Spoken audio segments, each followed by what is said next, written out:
इसका नाम क्या है? लिजाज। वर्दा, वो प्रोड्यूसर साहब चाह रहे हैं कि आप इस घोड़े को राइड करें। आपने क्यूट बोला और उसने अंगड़ाई ली फौरन। आजकल बड़ा पिच का एक रोना रोया जा रहा है। नजर आ रहा है आप दोनों का प्रेशर है पिच का इस वक्त।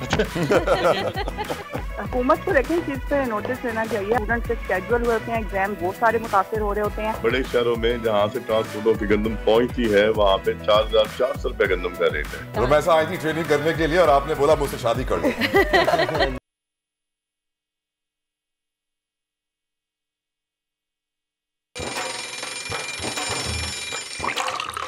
आजकल जिंदगी ही सुबह आउट ऑफ कंट्रोल है, दुनिया बोल है, तेरी दुनिया बोल है। बिस्मिल्लाहिर्रहमानिर्रहीम, अस्सलाम वालेकुम and a very good morning to all of you Pakistan and a very good morning to you Talha. कैसे हैं आप इतने दिनों बाद छुट्टियां गुजार के? खैरियत से हैं, उम्मीद करता हूं तमाम देखने वाले भी खैरियत से होंगे। उन सबको मेरा सलाम। यकीनन सर्दियों के दिनों में सुबह को उठना बड़ा मुश्किल हो जाता है, नींद बहुत ज्यादा आती है, बच्चों की भी छुट्टियां होती हैं, तो फैमिली टाइम बहुत जरूरी समझता हूं मैं। लेकिन अब 10 दिन के बाद आज सुबह पहुंचा हूं मैं शो करने के लिए, नींद बड़ी आ रही थी और आज तो खैर ठंड भी काफी ज्यादा है। कल रात से ठंड बहुत ज्यादा बढ़ गई है। कराची में ठंड आती है मेरे ख्याल से दिसंबर की 25 तारीख के बाद आई है हमारे पास ठंड, और अब थोड़ी सी चल रही है। आप एंजॉय कर रही हैं ठंड? मैं बहुत ज्यादा एंजॉय कर रही हूँ कि हमारे जब ठंड आती है बच्चे बेचारे बड़े परेशान हो जाते हैं, क्योंकि जब छुट्टियां पड़ती हैं, जो विंटर वेकेशंस कहा जाता है जिनको, उस वक्त तो कराची में ठंड होती ही नहीं है। लेकिन हाँ, अलबत्ता जैसे ही स्कूल खुलते हैं ठंड की शिद्दत में इजाफा हो जाता है और बच्चे बेचारे ठिठरते हुए, मुश्किल से उठते हुए। तो इस हफ्ते स्कूल खुल रहे हैं, लेकिन ज्यादातर बच्चे जो हैं वो कह रहे हैं कि एक हफ्ता और गुजार लें छुट्टियों का। अब्बू मम्मी से रिक्वेस्ट कर रहे हैं कि मॉम एंड डैड प्लीज हमें थोड़ी सी छुट्टियां और करने दीजिए, बाद में स्कूल जाएंगे। देखते हैं अब कौन कौन से माँ बाप छुट्टियां करने देते हैं, क्योंकि बहुत सारे लोग ट्रैवल भी कर रहे होते हैं, उसकी वजह से स्कूल में अटेंडेंस कम होती है, तो बच्चे अवॉइड करना चाहते हैं। लेकिन जाना जरूरी है। 50% से भी लेस अटेंडेंस देखी गई है स्कूल में, लेकिन मेरे बच्चों के स्कूल अभी नहीं खुले हैं। मेरे बच्चों के स्कूल कल खुलेंगे, खुलने वाले हैं, तो यकीनन वो सबकी यही बहाने हैं कि बस 1-2 दिन और छुट्टी कर लेते हैं, थोड़ा लॉन्ग वीकेंड आ जाएगा, सैटरडे संडे भी आ जाएगा, फिर मंडे से जाएंगे। लेकिन जाना जरूरी है। You cannot avoid your school। और शो का आगाज हमेशा करते हैं कोट ऑफ द डे से। तो तलहा आज हमारे साथ हैं इतने दिनों बाद, तो आज आप क्या कोट लेके आए हैं हमारे लिए? आज हमारे प्रोड्यूसर साहब ने हमें बताया कि international day of mind and body है। तो माइंड और बॉडी को जोड़ने वाली जो इंसान की जिस्म में चीज है उसे मैं कहता हूं नफ्स।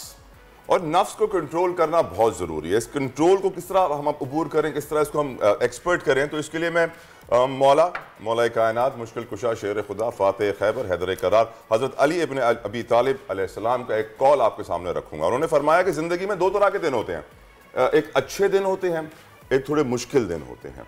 अच्छे दिन पर हमेशा अल्लाह का शुक्र अदा करना और बुरे दिन पर हमेशा सब्र करना।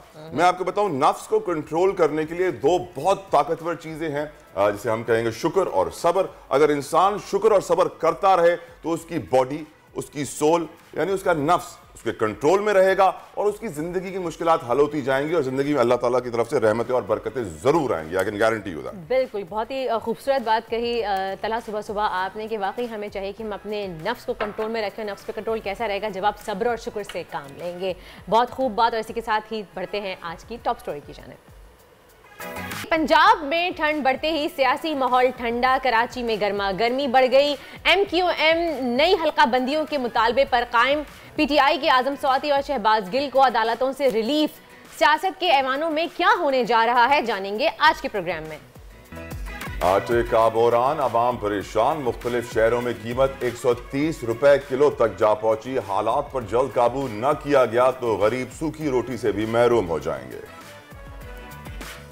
कराची की मशहूर नल्ली बिरयानी से जुड़ी गजब कहानी। बिरयानी के मालिक को कामरान टिसोरी का इंतजार। गवर्नर बनने से पहले आते थे, होटल पर बैठकर बिरयानी खाते थे। ओहदा संभालने के बाद से बिरयानी और उसके मालिक को टिसोरी का इंतजार।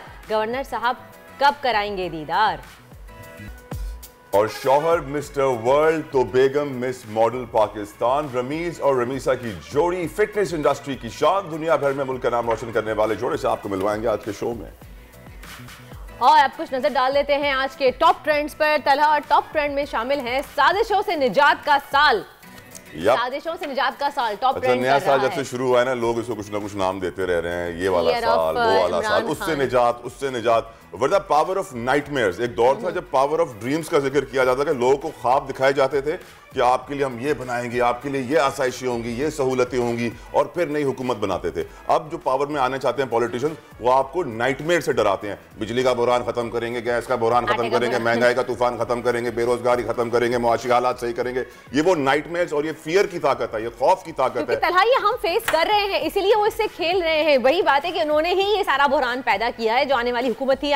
मैं इस बात को क्लियरली कहूंगी कि भाई 8 महीने में जिस तरह के बहरान से हम गुजर रहे हैं, चाहे वो कहां तो हुकूमत कह रही थी कि हम अपने कपड़े बेचकर आटे का बहरान खत्म करेंगे, लेकिन उन्होंने आवाम के ही कपड़े बेच दिए और उसके साथ साथ सोने पे सुहागा, बिजली भी गायब कर दी, गैस भी गायब कर दी, आपने आटे का बहरान ला दिया, सब कुछ खत्म कर दिया। आवाम को आपने चक्की में पीस के कीमा बना दिया उसका, और इसीलिए आप ये वाले सुहाने ख्वाब दिखाते हैं। अब इलेक्शन होने वाले हैं, इलेक्शन से भी डरे, इलेक्शन भी नहीं करवा रहे। पता है कि बुरी तरीके से ये हुकूमत, इंपोर्टेड हुकूमत जिसे हम कहते हैं, जो कहती है कि मैं बहुत एक्सपीरियंस हुकूमत हूँ, नाकाम हो चुकी है बुरी तरीके से। डार साहब भी नाकाम हो चुके हैं, लेकिन उसके बावजूद भी ये इलेक्शन की तरफ नहीं जा रहे। मैंने वर्दा कल अपने सोशल मीडिया पे जो स्टोरी लगाई थी वो थी जुडिशल रिफॉर्म्स के हवाले से कि मुल्क को इस वक्त जुडिशल रिफॉर्म्स की अशद जरूरत है। उसकी एक वाज़ेह मिसाल अगला टॉप ट्रेंड आजम स्वाति साहब। आजम स्वाति साहब के साथ जिस तरीके से फील्डिंग की गई, जिस तरीके से मुख्तलिफ उनके खिलाफ FIRs एक ही दिन में मुख्तलिफ शहरों में FIR कट रही हैं, जिस तरीके से एक जज ने उनकी जब बेल की जो फैसला महफूज किया तो उनका ट्रांसफर हो गया।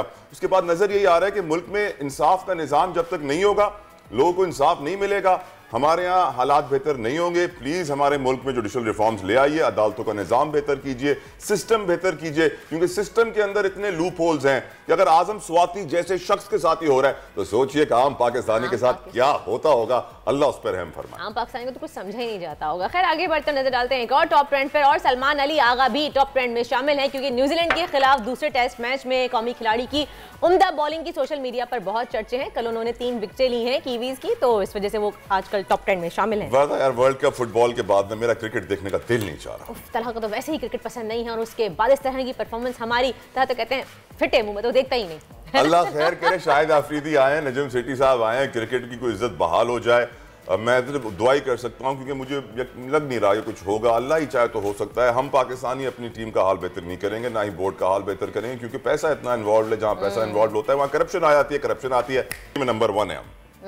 लेकिन आगे बढ़ेंगे, हम बात करेंगे कुछ पॉलिटिकल सिचुएशन की, क्योंकि मुल्क की सियासी गर्मा गर्मी उरूज पर है। लेकिन हाँ, पंजाब की सियासत अलबत्ता थोड़ी सी ठंड पकड़ चुकी है, लेकिन कराची में गर्मी हो गई है बहुत ज़्यादा। अगर बात करें, आप लोगों को बताएं कि हीरो तो हुकूमती इंतजाम, वैसे तो हम बात करें कि इंतकामी जो कार्रवाइयाँ चल रही हैं हुकूमत की जानिब से, उनको निशाना बना दे जा रहे हैं। शहबाज सरकार की जानिब से जुल्म का एक इंतहा हो चुकी है। जुल्म के शिकार 75 साल बुजुर्ग सेनेटर आजम स्वाति को इस्लामाबाद हाई कोर्ट की जानिब से रिलीफ मिल गया है। फाइनली अदालत ने दरख्वास्त जमानत मंजूर कर ली है। यकीनन सियासी हालात जिस तरीके से वर्दा इस वक्त बदल रहे हैं ना, जनवरी इज वेरी इंपॉर्टेंट। ये पहला महीना होता है नए साल का, इसके अंदर तगो दो लगी हुई है। कहीं बात आ रही है टेक्नोक्रेट हुकूमत की, कहीं बात आ रही है कि लंबा टाइम दिया जाएगा केयर टेकर सेटअप को, IMF से मुज़ाकरात केयर टेकर, बहुत सारी बातें हो रही हैं। लेकिन यकीनन ये सियासी गहमा गहमी, ये सियासी डस्ट जब तक बैठेगा नहीं, मुल्क आगे बढ़ेगा नहीं। कि टेक्नोक्रेट वाली बात जो आ रही थी वो भी अब हवा हो गई है कि ऐसे तो पॉसिबल होगा नहीं। लेकिन खैर, हमारे साथ यास्मीन राशिद साहबा मौजूद है, पाकिस्तान तहरीक इंसाफ की रहनुमा। उनसे मजीद गुफ्तगू जारी रखते हैं, उनसे पूछते हैं कि यास्मीन साहबा ये बताइएगा कि साल नया है लेकिन सियासी कशमकश वही पुरानी चल रही है, और पंजाब में स्पीकर डिप्टी स्पीकर के खिलाफ तहरीक अदम एतमाद भी वापस ले ली गई है। क्या समझती हैं आपके सियासी इस्तेहकाम की क्या उम्मीद की जा सकती है आगे? देखिए, मेरा ख्याल है ये तो पहले दिन से हमारा तो एक ही मौक़िफ़ है कि ये सियासी इस्तेहकाम तो तब आएगा जब आप नई इलेक्शन कराएंगे। वजह ये कि जब तक नई इलेक्शन ना हुई तो कभी सियासत में जो इस वक्त हलचल मची हुई है वो बैठेगी नहीं। वो कहते हैं पॉलिटिकल स्टेबिलिटी आपको अशद ज़रूरत है, और इसलिए अशद ज़रूरत है कि अगर पॉलिटिकल स्टेबिलिटी ना आई तो आपकी इकनॉमिक अनस्टेबिलिटी रहेगी। आपको पता है इस वक्त मईशत का क्या हाल हुआ है, इस वक्त सिचुएशन कितनी ख़राब हुई है। आपके फॉरेस्ट रिजर्व जो 5.8 पे गए हुए हैं, और इस वक्त जो ख़बरें हमें सामने आ रही हैं कि जैसे रेलवे के एम्प्लॉइज़ को तनख्वाहें नहीं मिल रही, फेडरल गवर्नमेंट की रिस्पॉन्सिबिलिटी थी, उनको तनख्वाह नहीं मिल रही, और बहुत सारी ट्रेनें जो हैं उन्होंने रोक दी हैं। ये इस तरह की जो ख़बरें आ रही हैं वो ख़ुद ब खुद दिखा रहा है कि इस वक्त मुल्क जो है वो दिवालिया की तरफ जा रहा है अगर कोई ठोस इक़दाम नहीं उठाए गए। और वो हुकूमत जिसको हमने तो पहले दिन से कहा था कि वो उनको शायद एक उनके बारे में एक मिथ बनी हुई थी कि बड़ी कॉम्पिटेंट है, वो आपके सामने 8 महीने में उन्होंने सारी मैशत का बेड़ा गर्क कर दिया। तो इसलिए मेरा ख्याल है सियासी डॉक्टर साहब 3 को-इलेक्शंस का साल कहा जा रहा है, लेकिन यहाँ हम देख रहे हैं कि इस्लामाबाद और कराची के बल्दियाती इलेक्शंस नहीं हो रहे। इस्लामाबाद में तो नहीं हो पाए, कराची में जो 15 तारीख को होने लग रहा है वो भी नहीं होंगे। इस्लामाबाद हाई कोर्ट ने वफाक दारुल हुकूमत में बल्दियाती इलेक्शन के हवाले से इलेक्शन कमीशन की इंट्रा कोर्ट अपीलें समाअत के लिए मंजूर कर ली हैं। उसका इम्पैक्ट आप क्या देख रही हैं?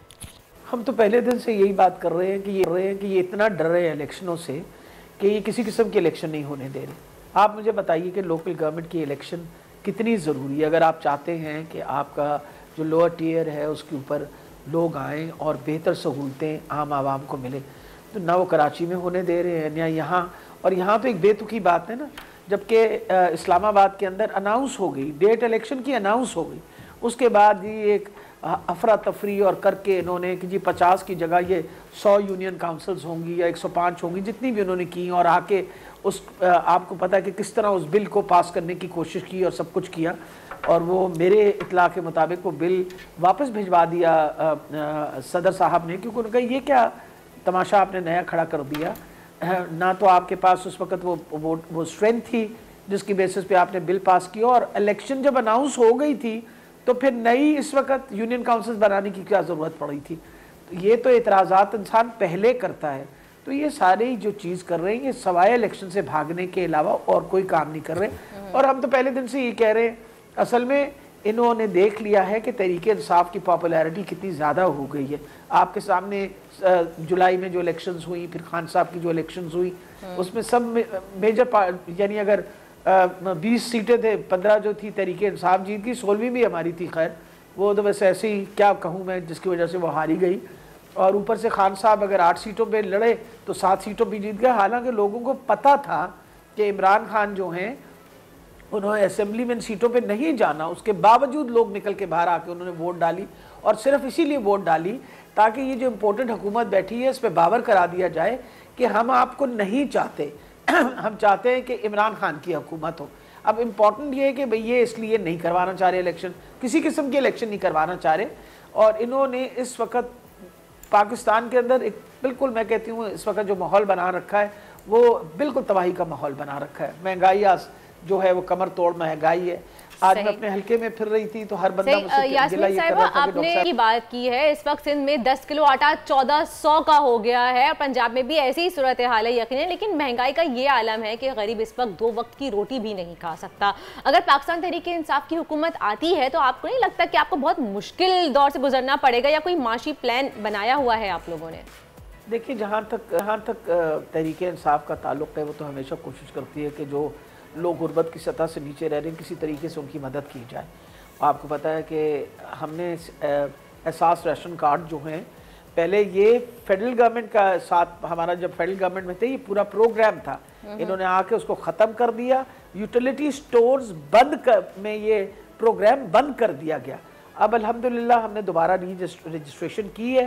आज मेरे इतला के मुताबिक 6 लाख से ज़्यादा फैमिलीज़ जो हैं ये एहसास राशन कार्ड के ऊपर वो जो 40% उनको कंसेशन मिलती है आटा, तेल और घी के ऊपर, वो लोगों ने लेनी शुरू कर दी है। कोई 8,000 करियाना स्टोर जो छोटे बड़े स्टोर्स हैं उनको रजिस्टर कर दिया गया है। और कोई 1 करोड़ से ज़ायद लोगों ने अपने आप एप्लीकेशंस दी हुई हैं, जिसमें से जो लोग गुर्बत की सतह से नीचे रहते हैं उसमें से कोई तकरीबन 85 लोग जो हैं, 85। डॉक्टर साहब ये बताइए कि जो सेनेटर साहब आज़म स्वाति साहब को रिलीफ मिला है, बहुत सारे लोग ये इशारा दे रहे हैं कि अब कुछ सेटिंग हो गई है, अब मज़ीद भी रिलीफ की उम्मीद की जा सकती है। देखिए जी, बेसिकली जितना जुल्म स्वाति साहब पे हुआ है, मुझे इतनी तकलीफ़ होती है कि इस उम्र के अंदर उन्होंने जो अल्लाह माफ़ रखे जो उनके साथ किया, उन लोगों ने उनके साथ सलूक किया, फिर उनकी फैमिली के सामने उनकी बेइज्जती की, फिर उसके बाद वो वीडियो रिलीज़ हुई। मतलब मैं सोचती हूँ एक इंसान को कितना इन्होंने तंग और परेशान किया। आज उनको जो भी रिलीफ मिली, मैंने तो अल्लाह ताला का शुक्र अदा किया कि शायद उनको अब इस बेल की वजह से जो उनको रिलीफ मिली है वो कम से कम कुछ सुकून से घर तो आके बैठेंगे। क्या नहीं किया इन्होंने, कभी बलोचिस्तान उठा के लेके जा रहे हैं, कभी सिंध लेके जा रहे हैं, 50 किस्म की FIRs। इनका ख्याल था कि ये स्वाति साहब को तोड़ लेंगे। अल्हम्दुलिल्लाह स्वाति साहब एक बड़ा बहादुर इंसान है और उसने जिस तरीके से ये सारी तकलीफ़ें झेली हैं, हम उनको खराज तहसीन पेश करते हैं। अल्लाह ताला उनको हमेशा हिम्मत दे ही रखे। बहुत बहुत शुक्रिया डॉक्टर साहिबा, thank you so very much. आपने अपना कीमती वक्त सुबह सुबह में दिया। लेकिन एक बात वाज़ेह है सेनेटर आज़म स्वाति के केस के बाद कि अगर एक सेनेटर के साथ पाकिस्तान में ऐसा हो सकता है तो फिर एक आम आदमी के साथ क्या हो रहा होगा। इंसाफ के निज़ाम को बेहतर होना बहुत ज़रूरी है, जुडिशल रिफॉर्म्स आना बहुत ज़रूरी है। अल्लाह करे जल्दी आ जाए, अल्लाह करे हमारी दुआ कबूल हो जाए और हमारे जो ओहदेदारान हैं वो ये बात सुन लें और कोई रिफॉर्म जुडिशल लेके आ जाए यहाँ पे। खैर एक ब्रेक क्या कहा जा रहा है, ब्रेक की जाने बढ़ते हैं, मिलते हैं आपसे एक ब्रेक के बाद। स्टे विद अस, जब तक हम बिरयानी मजीद गुफ्तगू जारी रखते हैं। सुबह आउट ऑफ कंट्रोल है, दुनिया बोल है, तेरी दुनिया बोल है। Welcome back after the break. आप देख रहे हैं दुनिया बोल है। अब कुछ जिक्र कर लेते हैं क्रिकेट का, क्योंकि पाकिस्तान के वर्सेस जो मैच चल रहा है न्यूजीलैंड का, उस पर आपने मैच तो देखा नहीं होगा तला, लेकिन कल अल्हम्दुलिल्लाह नहीं देखा। कल के मैच के बारे में आप क्या कहेंगे? एक तो इतनी हम वैसी ट्रैफिक के प्रॉब्लम से परेशान हैं, ऊपर से जब मैच होता है नेशनल स्टेडियम में तो उसके अलावा कराची वालों का और बुरा हाल होता है। Yes you are right Warda, traffic जो है ना वो कीचड़ निकाल देती है, मतलब कीमा निकाल देती है। पेट्रोल महंगा और फिर घंटों आप खड़े रहो रोड के ऊपर। करोड़ों का पेट्रोल तो ऐसे ही जल जाता है खड़े खड़े, करोड़ों का पेट्रोल। हाँ खड़े खड़े जल जाते हैं। कराची में आप देखो ना कितनी लाखों गाड़ियां जब खड़ी होंगी सिर्फ इंतजार में कब रोड खुलेगा, कब निकलेंगे, वीआईपी मूवमेंट कब खत्म होगी, तो उसमें कितना धुआं, कितना पेट्रोल, कितने कार्बन एमिशंस, कितना आप क्लाइमेट चेंज को मुतासर कर रहे हो। खैर कल पहले रोज में जो हमें प्रोड्यूसर साहब ने बताया कि कल पहले रोज के इख्तिताम तक न्यूजीलैंड ने 6 विकेटों के नुकसान पर 309 रन बनाए थे। और ये मैं आपको बता दूं कि पहले दिन से हम रावलपिंडी टेस्ट जब इंग्लैंड का हुआ था उस वक्त से हम पिचों का रोना रो रहे हैं कि पिच कब सही होगी, पिच कब सही होगी, विकेट कब सही होगी। अभी तक हम वर्दा उसी टेंशन में है। आफरीदी साहब भी आए तो वो भी पहले दिन जो है पहुंच गए पिच चेक करने के लिए कि मैच शुरू होने से पहले पिच चेक कर लेंगे बाउंसर्स भी होंगी कि नहीं होंगी। मैं ये लेकिन आप तला देखिए नसीम शाह ने भी कितना अच्छा परफॉर्म किया है, इसी पे से परफॉर्म किया है, लेकिन फिर भी क्यों रो रहे हैं ये समझ में नहीं आता। या तो वही वाली बात है, नाच ना जाने आंगन टेढ़ा। हम शायद हारने की स्ट्रीक पे हैं ना। सैयद मोहम्मद अवैस हमारे साथ मौजूद हैं, साबिक क्रिकेटर भी रह चुके हैं, तो उनसे जानते हैं कि उनका क्या कहना है पिच के बारे में, जो आजकल बड़ा पिच का एक रोना रोया जा रहा है। अवैस साहब ये बताइएगा कि आप क्या कहेंगे इस पिच के बारे में। इसी पिच पे नसीम शाही परफॉर्म करें लेकिन फिर भी लोग कह रहे हैं कि जी पिच सही नहीं है। जी वो नजर आ रहा है आप दोनों पे प्रेशर है पिच का इस वक्त। देखिए ये तो एक अनफॉर्चुनेट है क्योंकि आपको पता है कि पिच एक ऐसी चीज़ है जिसपे काफ़ी अरसे से रोना आपको पता है कि स्टार्ट हुआ हुआ है। अगर मैं स्टार्ट करूँ आपको पता है कि किसी की साइड में ले नहीं रहा, तो जब ये नई टीम आई यहाँ पर इन्होंने भी आते कहा कि जी हम लोग विकेट्स पे काम कर रहे हैं। मेरा सबसे बड़ा सवाल शाहिद खान अफरीदी से ये कि शायद भाई आप 3 दिन पहले गए थे कराची स्टेडियम के अंदर मैच स्टार्ट होने से पहले, आपने कहा जिस पे हम लोग घास छोड़े हैं। घास कहाँ गई? आपके बॉलर से तो स्विंग ही नहीं यहाँ तक के हो रहा था। दूसरी चीज़ आपके पास है कि देखें अगर आप अगर इस सिनेरियो की बात करें, चाहे हम इंग्लैंड की जो हार थी 3-0, उसमें एक लड़का आपने पिक किया था मोहम्मद अली। मैं फिर कह रहा हूँ मैं किसी की साइड नहीं ले रहा, ना मैं किसी की तरफदारी वगैरह कर रहा हूँ। जब उसको पिक आपने किया था उस लड़के ने 11 खिलाड़ियों को आउट किया था मुल्तान स्टेडियम में फर्स्ट क्लास मैच में, जिसकी तर्ज पे आपने उसको पिक करके पाकिस्तान टीम में लेके आए थे। वहाँ पर घास मौजूद थी उस विकेट के ऊपर। जब आप इंग्लैंड के खिलाफ खेलते हो आपने पूरा घास शेव कर दिया, तो बेचारा नया फास्ट बॉलर क्या करेगा? जब आपको पता है बॉलर्स के जो सब ICC के जो कवानीन है वो आपको पता है सलाइवा भी आप लगा नहीं सकते, वो जो चीज़ें सारी खत्म हो चुकी हैं वो अगेंस्ट द बॉलर्स की जाती हैं, तो वो कुछ कर नहीं सकता इस चीज़ में। वही चीज़ आज आपको यहाँ पर नजर आ रही है। आपके पास जो पेस बॉलिंग बैटरी है, नसीम शाह कल अल्लाह करे कि वो इंजर्ड ना हो, आपको पता है कल वो कहीं ना कहीं थोड़ा बहुत उनको इशू हुआ था मैच के एंड के अख्ताम पे जो दिन था उसके अंदर। आपकी जो पेस बैटरी है वो विकेट्स इसलिए ले पा नहीं रही क्योंकि आपकी विकेट्स के अंदर कुछ है ही नहीं कुछ। सैयद बादशाह अग्रीड। सैयद बादशाह मुझे ये बताइए आपके इस वक्त सबसे बड़े गम क्या है क्रिकेट से जुड़े हुए, क्या करना है हमें?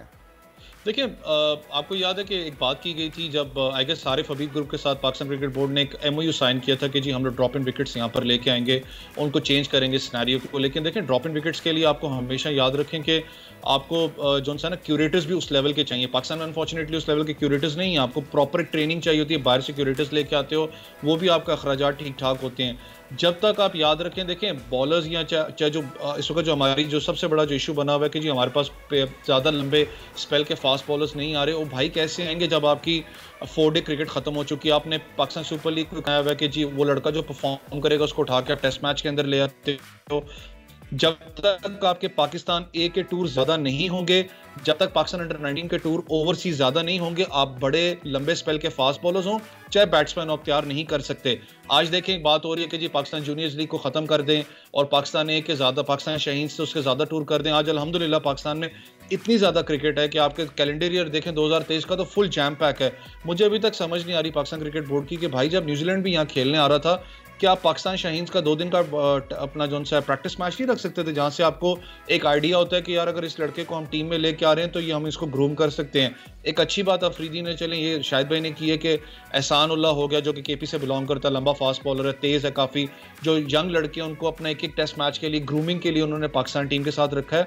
एक अच्छी चीज़ है, लेकिन सर प्रॉपर तरीका ग्रूमिंग का आपका ये होता है कि आप उनको साइड मैचेस खिलाते हो जहाँ पर वो प्रैक्टिस करते हैं, जहाँ पर वो अपना 100% देते हैं। आपको एक आइडिया होता है कि लड़का केपेबल है पाकिस्तान टीम में रिप्रेजेंट करने, लेकिन ज्यादा हम ये कर देते हैं। जैसे मोहम्मद वसीम जूनियर के साथ आप देख लें, मैं खुद इस हक में नहीं था कि वसीम जूनियर को पाकिस्तान टेस्ट कैप दी जाए, लेकिन आपने जी उसको है वो T20 का अपना प्लेयर, आपने उसको ऑलराउंडर करार दे दिया, आज आपने उसको टेस्ट मैच की कैप भी दे दी। आपके सामने की बात है उसकी परफॉर्मेंस क्या है, लेकिन ज्यादा करते हैं ना आप लड़के के साथ भी, जब वो आपको पता है लॉन्ग स्पेल्स नहीं करवा रहा, एक टेस्ट मैच एक डिफरेंट कैटेगरी है यार, उसको आप ना अपना ऑलराउंडर आप उसको बना के आप उसको बेचारे को ले कौन से टेस्ट कैप का बड़ा ख्वाब था, क्या वो पूरा हो सकता है? मुझे लग रहा है आजकल टेस्ट कैप्स ऐसी बांटी जा रही हैं।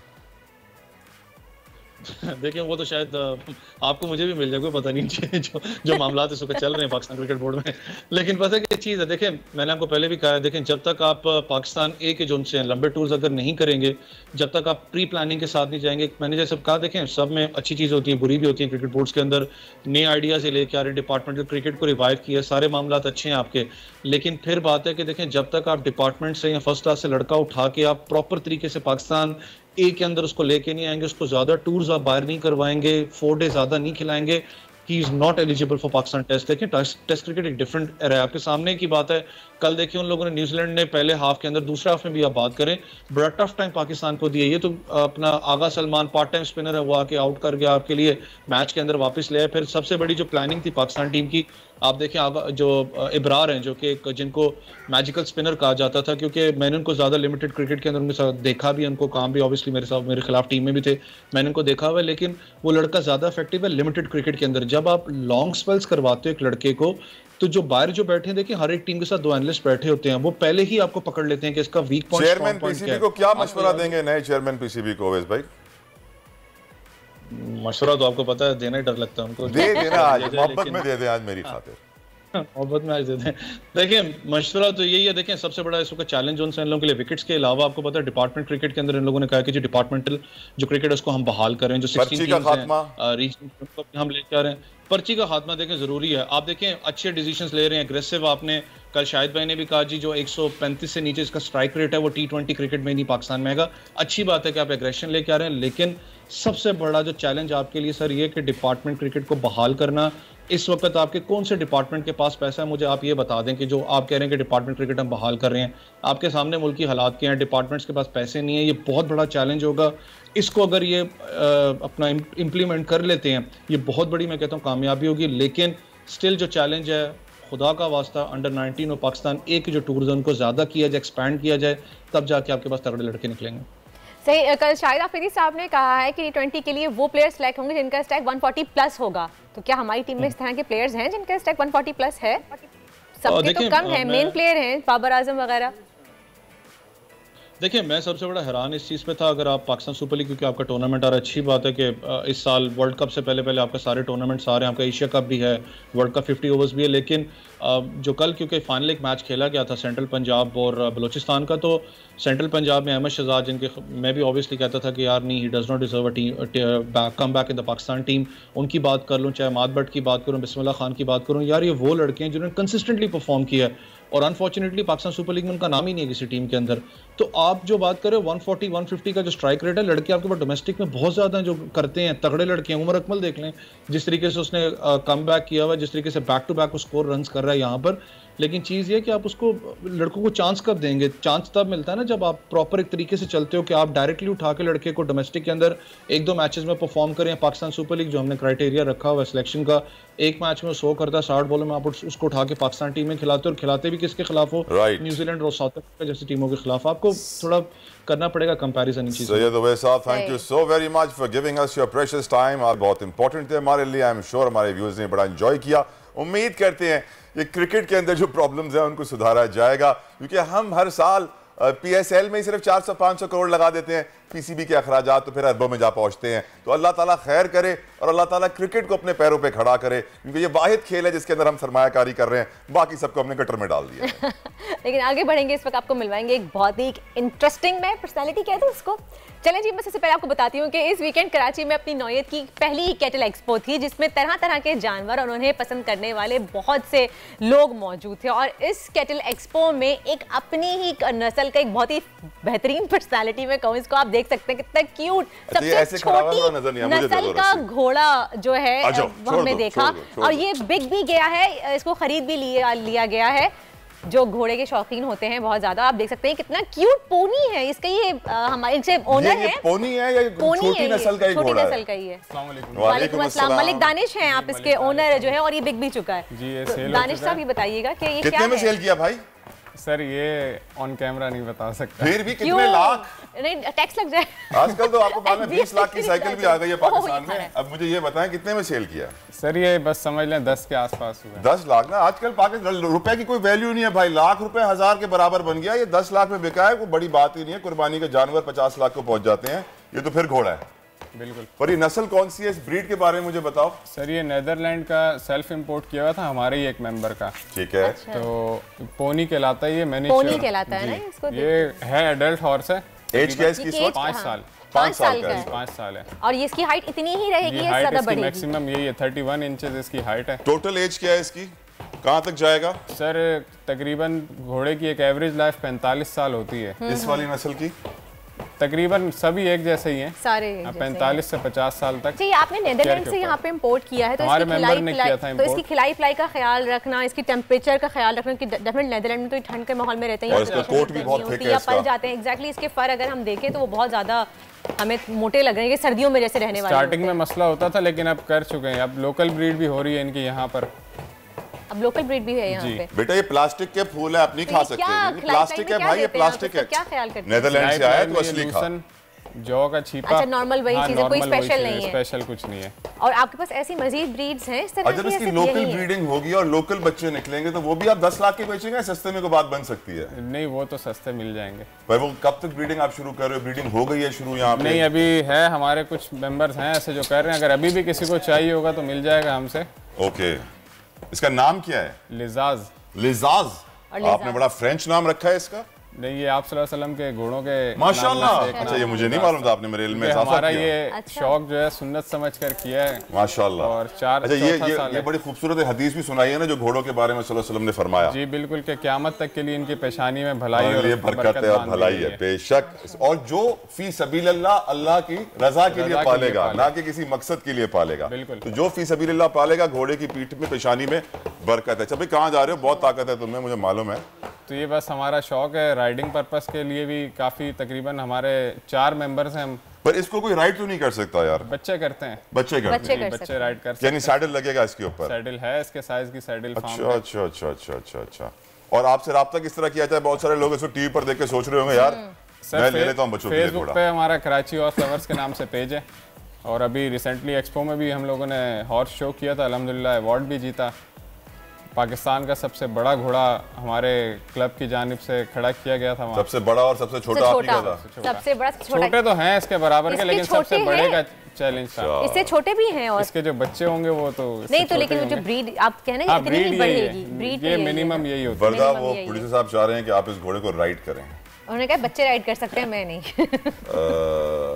पता चला एक घोड़ा ही भाग जाएगा। वो कह रहे हैं प्रोड्यूसर साहब कि आपका वजन कम है ना, मेरा वजन ज्यादा है। वो कह रहे हैं आपका वजन बर्दाश्त कर लेगा। नहीं, मैं वैसे देख के इसको खुश हूँ। और ये बहुत क्यूट सा घोड़ा है, अगर ये इसको आप देखें, ये इसको नींद आ रही है। आपने क्यूट बोला और उसने अंगड़ाई ली फौरन। वाह यार, एक्सपो कैसा रहा ये बताइए? बहुत जबरदस्त रहा। वैसे तो कैटल शो ही है, लेकिन फर्स्ट एक्सपीरियंस था हमारा कि घोड़ों का शौक अवाम में मुतारिफ करना है। ये इसमें ग्लिटर आप लोगों ने डाला हुआ है? ये डाला हुआ, ये जो केयर टेकर हैं उन्होंने इसको फुल कह लें कि मेकअप वगैरह करके तैयार करके। नहीं भाई, प्लास्टिक के बेटा, इसका मेकअप क्या? असली खाना बाहर जाके असली खाना, ये प्लास्टिक है।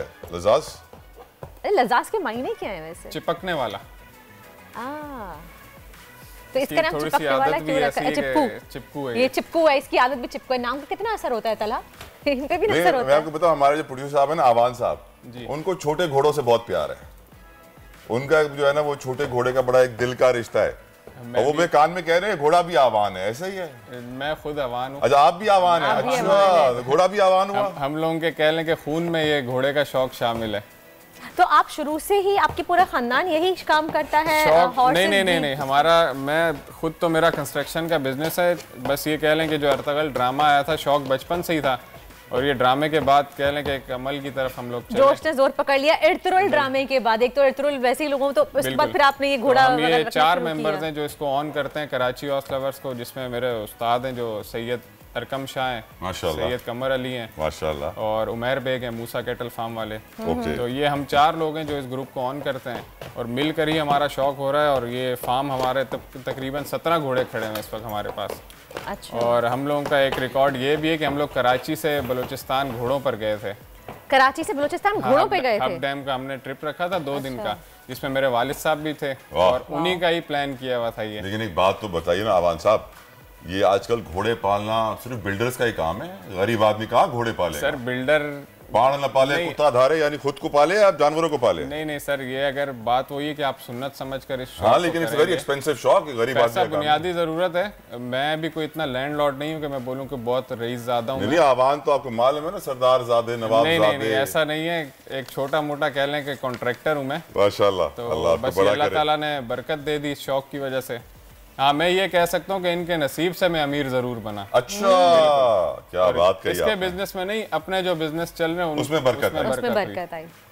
क्या मशवरा देंगे लोगों को जो घोड़ा पालना चाहते हैं? लोगों को यही कितना मुश्किल है, अस्तबल में भी जगह लेनी पड़ती है। मुश्किल नहीं है। अगर किसी को कोई मसला है, कुछ घर में जगह हो, गार्डन हो छोटा, तो पाल सकते हैं, ऐसा पाल सकते हैं घर में।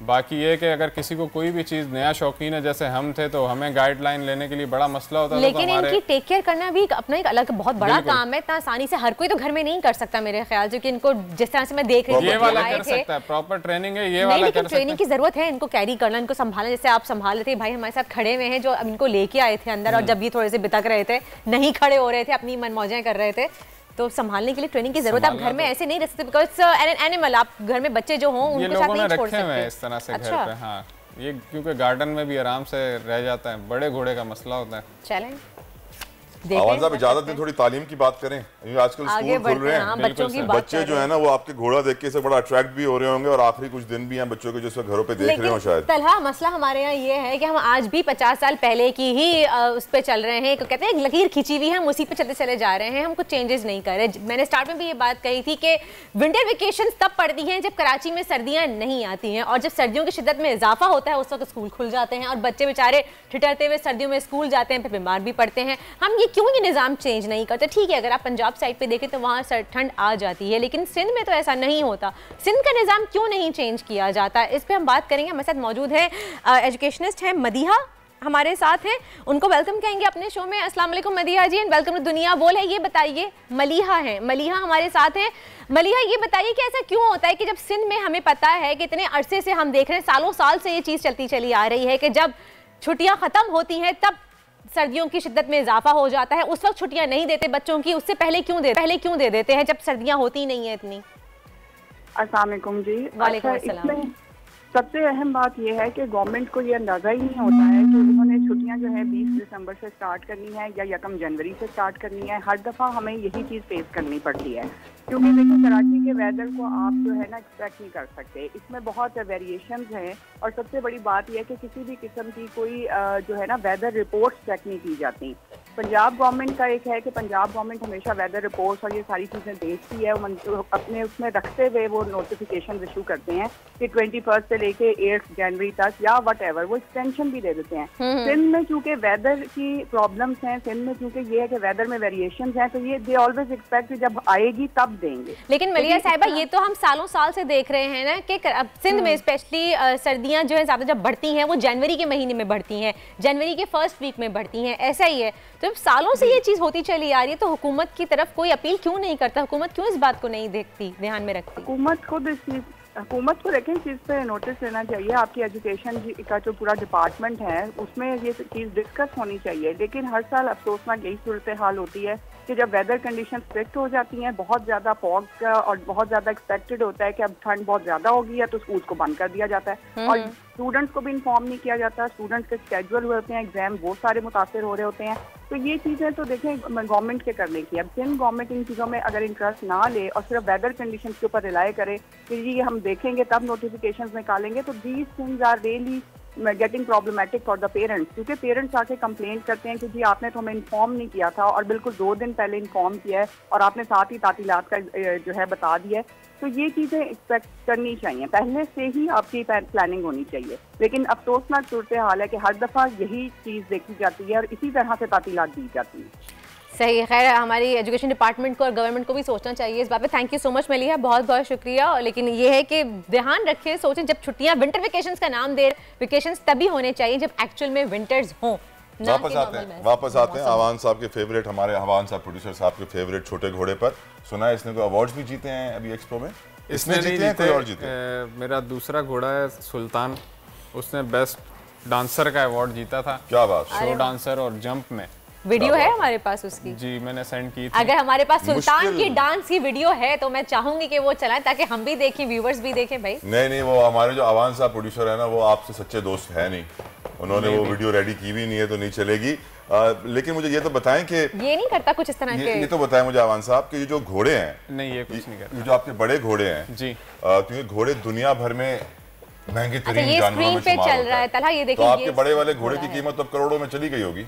जो सबसे बड़े वाला जो पाकिस्तान का सबसे बड़ा घोड़ा था, बिल्कुल आप ये कह सकते हैं कि ऑफर्स इतने किए हैं, लेकिन बात ये है कि हर चीज बेचने की भी नहीं होती। फिर भी मिलियंस ऑफ डॉलर्स और मिलियंस ऑफ पाउंड्स में बात चली जाती है। ऑफर्स लगी हैं लेकिन वो बेचने के नहीं है। ऑफर कहाँ तक गई होगी अंदाजन? थोड़ा व्यूअर्स सर बात वही है कि आप भी मजाक समझेंगे और नहीं कोई मजाक नहीं, मैं जानता हूँ कि मिलियंस ऑफ डॉलर्स और 1 लाख डॉलर समझो 1.5 करोड़ से ऊपर की बात हो जाती है। तकरीबन 80 लाख रुपए ऑफर लगी थी। 80 लाख, जबकि इसका कह लें कि 10% भी उसकी परचेजिंग नहीं थी, लेकिन उसको हमने अपनी मेहनत और उसकी खिदमत करके इस काबिल बनाया कि वो पाकिस्तान का सबसे बड़ा घोड़ा है इस वक्त। उसके अलावा जो सुल्तान है उसका भी कह लें ऐसे ही है कि उसकी अपनी परचेजिंग जो प्राइस थी उससे 10 गुना ज्यादा ऑफर लगी शो जीतने के बाद। क्या बात है, लेकिन नहीं सेल आउट। पाकिस्तान दुनिया के उन चंद मुल्कों में से हैं जहाँ घोड़ों की बहुत सारी ब्रीड्स हैं और बड़ा ख्याल रखा जाता है। मोना डिपू बड़ा मशहूर है जी सर, और वहाँ पर हम जानते हैं कि नबी करीम सल्लल्लाहु अलैहि वसल्लम के इस्तेमाल में जो घोड़ा था, घोड़ा मुबारक, उसकी नस्ल का भी वहाँ पे एक जानवर मौजूद है और वो निशान सल्लल्लाहु अलैहि वसल्लम के अंगूठे का उस घोड़े के ऊपर है। अभी सर इस चीज़ के अंदर कोई हकीकत नहीं है। अच्छा। सुना है हमने, लेकिन मैं नहीं समझता कि इसमें कोई हकीकत हो। चलें, लेकिन वो क्लेम करते हैं वहाँ पर, लेकिन स्टिल मोना डिपू के ऊपर जितनी नस्लों मोना डिपू बिल्कुल जो हमारा पाकिस्तान का सबसे बड़ा घोड़ा जो अवार्ड जीता है मोना डिपू से ही लिया। मोना डिपू से, ये पाकिस्तान आर्मी की इंपोर्ट है, अमेरिकन परचॉन ब्रीड, जो कि ये गार्ड ऑफ ऑनर के लिए यूज करती है हमारी आर्मी। जी हाँ, और मलका बरतानिया की भग्गी में स्पेशली यूज होते हैं वो घोड़े। घोड़ों में नंबर 1 है। हम एक ब्रेक लेते हैं। बहुत बहुत शुक्रिया अवान साहब, thank you so very much. अच्छा, वो बुढ़ी साहब कह रहे हैं कि आप घोड़ा लेके निकलिए, घोड़ा लेके ब्रेक पे जाएंगे। चाहे भी मेरा सर कट जाए कोई बात नहीं। चले जी, मिलते हैं आपसे एक ब्रेक के बाद। आजकल जिंदगी ही सुबह आउट ऑफ कंट्रोल है, दुनिया बोल है, दुनिया बोल है।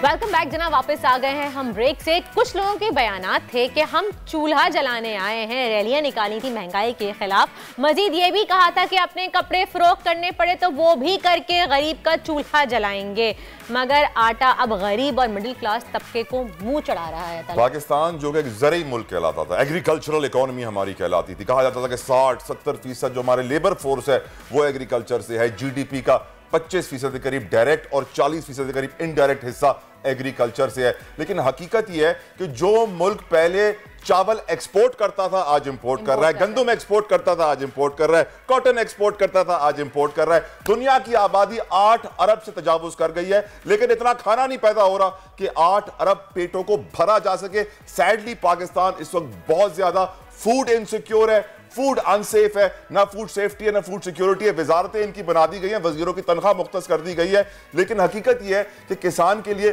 ना बीज का बंदोबस्त किया गया है, ना सही खाद का बंदोबस्त किया गया है, ना बैलेंस ऑफ फर्टिलाइजर की बात होती है, ना टेक्नोलॉजी की बात होती है, ना ड्रिप इरिगेशन की बात होती है। कोई चीज एग्रीकल्चर को सही करने के लिए नहीं की जा रही और कहा जा रहा है जी आटा महंगा, चावल महंगा, गंदम महंगी, सब कुछ महंगा हो रहा है। कितना महंगा हो गया? अगर हम 1 किलो आटे की बात करें तो वो 130 से 140 रुपए रुपए किलो बिक रहा है। आप सोचें गरीब आवाम कहां जाए, 150-60 भी बिक रहा है काफी जगह पे। ये तो 10 किलो का थैला जो 1400 रुपए का है, ज्यादा रखना है वो अपना मुनाफा ज्यादा रख रहा है। लेकिन आप सोचें जो दिहाड़ी के लोग हैं, जो रोज डेली बेसिस वेजेस पे कमाते हैं, आप सोचें वो अपने गरीब बच्चों को कैसे पालेंगे? 2 वक्त की रोटी भी देना उनके लिए मुहाल हो गया है। फिर किस बात की ये हुकूमत है जो बैठी हुई है और मुस्तकिल कह रही है कि जी हम इलेक्शन नहीं करवाएंगे, आसरा दे चले जा रहे हैं लोगों को कि जी बेहतरी होगी। डार साहब आके क्या कर रहे हैं, ये सवाल है आवाम का। हमारे साथ मौजूद हैं आसिम रजा अहमद, चेयरमैन हैं पाकिस्तान फ्लोर मिल एसोसिएशन के। उनको वेलकम कहेंगे अपने शो में। अस्सलाम वालेकुम आसिम साहब, बहुत बहुत शुक्रिया आपने हमें अपना कीमती वक्त दिया। सबसे पहले ये बताइए मुझे, हमारे नाजरीन को, कि ये जो रातों रात कीमतों में आटे की इजाफा हो जाता है, इसकी मैकेनिज्म क्या है, ये समझ में नहीं आता। प्लीज जरा समझाएंगे आप। देखिए, इस दफा थोड़ा सा डायनेमिक्स और हालात फर्क थे। हुकूमत ने जो प्रोक्योरमेंट प्राइस फेडरल गवर्नमेंट ने दी थी वो पहले 3000 रुपया की थी, जिसपे पंजाब का था कि 2600 और सिंध का था 3000 रुपया किया जाए। लेकिन बाद में जैसे ही सैलाब आया, सिंध गवर्नमेंट ने 4000 रुपया अनाउंस कर दी प्रोक्योरमेंट प्राइस, वेयरएज पंजाब सैलाब के बाद 3000 रुपये पे आया कि हम 3000 रुपया करेंगे। लास्ट ईयर जो प्रोक्योरमेंट प्राइस थी वो 2200 रुपया थी। अभी जो करंट सिनेरियो है, इसमें आज से कुछ 10 दिन पहले सीएम सिंध ने अपने स्टॉक्स जो सूबे में पड़े हुए थे उसके हवाले से कहा कि हमारे पास 15 जनवरी तक के स्टॉक्स हैं, बाकी पासकों की आएगी। अब वो 15 जनवरी तक के स्टॉक्स का लोगों ने, जो स्टॉकिस्ट थे, ये इम्प्रेशन लिया कि शायद 15 जनवरी के बाद सिंध के पास गंदम नहीं है, तो उन्होंने जो 3300-3200 रुपए फी मन चल रही थी उसको बढ़ा के 4200-300 रुपए पे ले गए। और आज बड़े शहरों में जहां से ट्रांसपोर्टों की गंदम पहुंचती है वहां पे 4400 रुपए गंदम का रेट है। तो ये जो दिन या रात फर्क आया वो एक इस वजह से आया जी। तो जब तक कोई कंट्रोल नहीं है, कोई चेक एंड बैलेंस नहीं है मार्केट में, अगर देखा जाए तो एक्चुअल गंदम की रेट क्या और मुनाफाखोर इस पे कितना प्रॉफिट ले रहे हैं? देखिए, जिस टाइम भी नई फसल आती है हुकूमत रिलीजेस बंद कर देती है, और जब मार्केट के एक सर्टेन प्राइस से गंदम की प्राइस ऊपर जाने लगती है, हुकूमत इंटरवीन करती है और रिलीजेस करती है और मार्केट को डाउन ले आती है। इस टाइम पे जो सूरत हाल है उसके अंदर सूरत हाल ये है कि हुकूमत को चाहिए कि वो कोटा बढ़ाए। जिस तरह सिंध को जरूरत है कि वो योमिया जो 8000 इशू कर रहे हैं और 2.25 लाख या 2,40,000 के करीब ये महाना इशू कर रहे हैं, उनको चाहिए कि वो गंदम तकरीबन 2.5 से 3,000 टन बढ़ाएं। आसिम साहब सॉरी कथा कलामी की माजरत सर, लेकिन आप जिस गवर्नमेंट की बात कर रहे हैं सर, मुझे याद पड़ रहा है कि सिंध में को 3 लाख टन गंदम बारिश की नजर हो गई थी, जाया हो गई थी, चूहों ने खा ली थी। इसी तरीके से जो प्राइस मैकेनिज्म एग्रीकल्चर में सर एग्जिस्ट ही नहीं करता है, कि ऐसे लगता है कि बंद ठंडे कमरों में बैठकर मुख्तलिफ फसलों की प्राइसिंग की जाती है और इनपुट्स का ख्याल नहीं रखा जाता, कॉस्टिंग नहीं देखी जाती है, जिसकी वजह से बेचारा किसान आखिर में मर जाता है, पिस जाता है। लेकिन हम तो एक ज़रूरी मुल्क थे, गंदम की इस वक्त भी फसल लगी हुई है, बहुत सारे काश्तकारों ने 15 नवंबर को काश्त कर दी थी, जो फरवरी के आगाज में हमारे पास आ जाएगी। और कहने का मकसद ये कि आप जिस गवर्नमेंट से अपील कर रहे हैं और गवर्नमेंट की तरफ उंगली उठा रहे हैं, उस गवर्नमेंट से उम्मीद रखना हमारे लिए अब बेवकूफ़ी है या अक्लमंदी? देखिए, रिलीज करती है वो जो आपका पर्सपेक्टिव या सोचने का अंदाज, आप बिल्कुल ठीक कह रहे होंगे, लेकिन मैं समझता हूँ कि इस टाइम पे सिंध गवर्नमेंट को 50,000 टन महाना इंडक्ट करने की जरूरत है मिनिमम, और उनके पास गंदम मौजूद है। जैसे ही फरवरी एंड पे, मैं दरमियान में नहीं कहता, मैं कहता हूँ फरवरी एंड मार्च स्टार्टिंग में जब नई फसल आ जाएगी उनके पास 2 लाख टन गंदम पड़ी होगी, तो अगर 50,000 रुपया ये 50,000 टन 2 महीनों में दे दें तो 1 लाख टन का इजाफी इशू करेंगे, उससे मार्केट स्टेबलाइज हो जाएगी। इसी तरह अगर हम पंजाब में आ जाएं तो पंजाब को भी 25 से 27,000 टन इशू करने की जरूरत है, जबकि वहां पे 21,500 टन इशू हो रहा है। बलोचिस्तान में गंदम ही नहीं है, उनको गंदम मिली नहीं वफाक से, जब तक वो वफाक से गंदम उन्हें अभी 80,000 टन मिले तो तब जाके मार्केट में स्टेबलाइजेशन आती है। देखें, ओपन मार्केट एक है, वहां से सब ने खरीदना है। जब ये थोड़ी थोड़ी क्वांटिटीज हर सुबह अपनी जिम्मेदारी निभाते हुए इशू कर देगा तो ओपन मार्केट पे से जब वोट कम होगा, सेलर ज्यादा होगा, खरीदार कम होंगे, तो मार्केट खुद ब खुद नॉर्मल प्राइस पे आ जाएगी। तो इसलिए सारी हुकूमतों को चाहिए कि जिस तरह KPK है उनको भी 2,000 टन गंदम का इशू पिछले साल की तरह बढ़ाना चाहिए। इन दिनों में पिछले साल वो 7,000 टन दे रहे थे, अभी 5,000 टन का इशू कर लें, तो ये सारे जब मिलते हैं तो ओवरऑल 8 से 9,000 टन का इफेक्ट है जो मार्केट पे बोझ है प्राइवेट सेक्टर में। तो जैसे ही ये कवर अप हो जाएगा मार्केट, मैं समझता हूँ वापस आ जाएगी। फिर प्लस हमने एक रिक्वेस्ट की है फेडरल गवर्नमेंट से कि आप हमें प्राइवेट सेक्टर में गंदम मंगवाने की इजाजत दें। 3 लाख टन हम लेके आते हैं, उससे 3500 रुपए में हम उम्मीद करते हैं वो गंदम हमें पहुंचेगी। जैसे ही वो इस मार्केट में प्राइवेट सेक्टर में आने के बाद दोबारा से महंगा तो नहीं हो जाएगा? वो सरकारी खांचे भी कैसे कम मारेंगे सर वो? देखें गुजारिश ये है कि जो बाहर से गंदम आएगी, जैसे ही ये आवाज भी आ जाएगी कि हुकूमत अलाउ कर रही है, 100-200 रुपया उसी टाइम मार्केट से निकलेगा और जब वो गंदम भाई यहाँ पहुंच जाएगी तो फिर 3500 वाली खरीदारी होगी, 4400 वाली कोई नहीं लेगा। लेकिन अगर किसी को उम्मीद हो कि बाहर से भी कहीं से कुछ लेना सरकार बढ़ा रही तो डेफिनेटली वो अपनी thank you so very much Asim Raza साहब, चेयरमैन पाकिस्तान एसोसिएशन। वाज़ेह है कि हुकूमत की नाअहली की वजह से मुल्क में इस वक्त आटा महंगा हो रहा है। अगर हम अपनी सिर्फ वीट मैनेजमेंट, एग्रीकल्चर को सही सपोर्ट, सही पॉलिसी प्राइस मैकेनिज्म ले आते तो बड़ी आसानी हो जाती, लेकिन लगता ही है कि ये हिस्सा हमारे हुक्मरानों की नीयत में है ही नहीं। उनको चाहिए सिर्फ इक्तदार, कुर्सी एंड पावर, नथिंग एल्स। नहीं, और एक और चीज चाहिए तला, आप भूल रहे हैं क्या? अपने केसेस की क्लियरेंस। हाँ, करप्शन के केसेस भी तो खत्म करवाने exactly. लेकिन वो छोड़िए, हमारे स्टूडियो में हमें ज्वाइन कर चुका है पावर कपल। ऐसे यकीनन बड़े ताकतवर लोग हैं, मियाँ बीवी, और खतरनाक लग रहे हैं मुझे बड़ा। हाँ, बहुत खतरनाक हैं और दोनों बॉडी बिल्डर हैं और गोल्ड मेडलिस्ट दोनों, एक शेर तो दूसरा सवा शेर हमारे स्टूडियो में इस वक्त मौजूद हैं। इनको वेलकम कहते हैं, मिलवाते हैं आपको। अस्सलाम वालेकुम रमीज़ एंड अस्सलाम वालेकुम रमैसा। आप माशाल्लाह इतने सारे मेडल जीते हैं तो आप भी कम नहीं हैं, आप भी चैंपियन रह चुकी हैं, गोल्ड मेडल जीत चुकी हैं माशाल्लाह से। मार्च 2022 में मिस मॉडल फिजिक का विन किया था और लास्ट मिस मॉडल फिजिक 2022। आप दोनों की शादी कैसे हुई? शादी तो बहुत जल्दी हो गई थी। नहीं जल्दी मतलब लव मैरिज है या दोनों ने एक ट्रेनिंग में थे, एक कैंप में थे? रमैसा आई थी ट्रेनिंग करने के लिए और आपने बोला मुझसे शादी कर लो। कुछ ऐसा हुआ था। इनको बॉडी बिल्डर पसंद थे और उन दिनों में मैं जूनियर्स के अंदर रिकॉर्ड बना के आया हुआ था। क्या बात है, शुरू से ही खेलते हैं। तो आप रिकॉर्ड से इंप्रेस हो के आपने शादी की रमैसा? नहीं, मुझे वैसे थोड़े बिल्ड वाले पसंद थे तो ये मुझे अच्छे लगे तो इस तरह हो गई, बस इत्तेफाक। पावरफुल जोड़ी है माशाल्लाह। और आप भी शुरू से इसी में थी, लाइक बॉडी बिल्डिंग में थी? इनको देख के? नहीं, इनको देख के मुझे ये मोटिवेशन आई, इंस्पिरेशन से मिली। आपका सक्सेस का ये सफर, ये जर्नी कैसा रहा? प्रो कार्ड आपने हासिल किया, उसके बारे में बताइए। ये सफ़र बहुत मुश्किल था। इस प्रो कार्ड को हासिल करने में मेरे साथ बहुत रुकावटें हुई।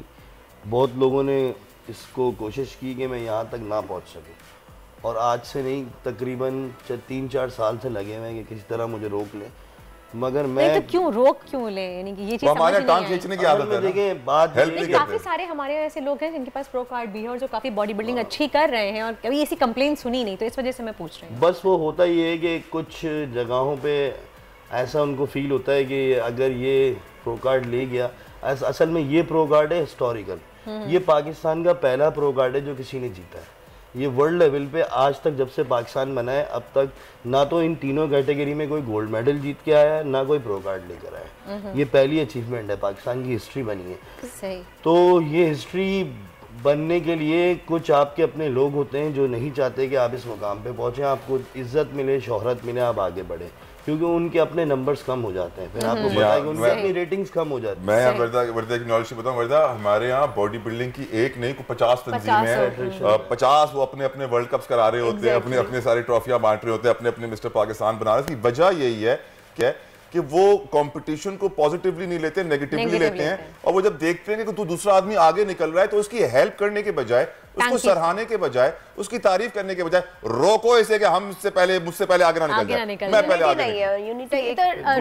इंजरीज मैंने ये काम किया, मतलब मुझे ऐसा कर दिया था कि आप छोड़ दो, मत करो। अब मुझे डेंगू हुआ बीच में, तो कहने लगे बस अब आप नेक्स्ट ईयर करना और ये। लेकिन मेरी जो मोटिवेशन थी, रियल मोटिवेशन मेरी फैमिली थी। फिर दूसरा मेरी मदर बहुत मुझे मोटिवेट करती हैं, मतलब हर वक्त शेर पढ़ के सुनाना, क्या बात, व्हाट्सएप पे मैसेज करना, फैमिली सपोर्ट जो सबसे ज्यादा बहुत। कोई शेर अम्मी की याद में पढ़ दो रमीज। हाँ, बस वो ये कहती हैं कि नहीं तेरा नशेमन कसरे सुल्तानी है गुंबद पर, तू शाही है बसेरा कर पहाड़ों की चट्टानों पर। क्या बात है। डिफरेंट वो मुझे शेर सुनाए और बस रोजाना उनका एक व्हाट्सएप पे मैसेज हो कि तुमने जीत के आना है इस बार, और मुझे ऐसा लगता है कि तुम जीतोगे इस बार। माशाल्लाह, क्या बात है। और फिर इनकी भी मोटिवेशन ये होती है। नहीं, मैं ऐसे ही बात करना चाह रही थी कि यूजुअली खवातीन के लिए एक आपका हमारा एक सोच डेवलप हुई एक स्टिग्मा बना हुआ है कि खवातीन वेट नहीं उठा सकती, उनको मना किया जाता है, सिनफे नाजुक कहा जाता है कि जी वेट उठाएंगे तो अक्सर मोहरों के मसले हो जाते हैं। ऐसा सुनने में मेरे साथ और भी बहुत सारे लोग हैं जो हैं,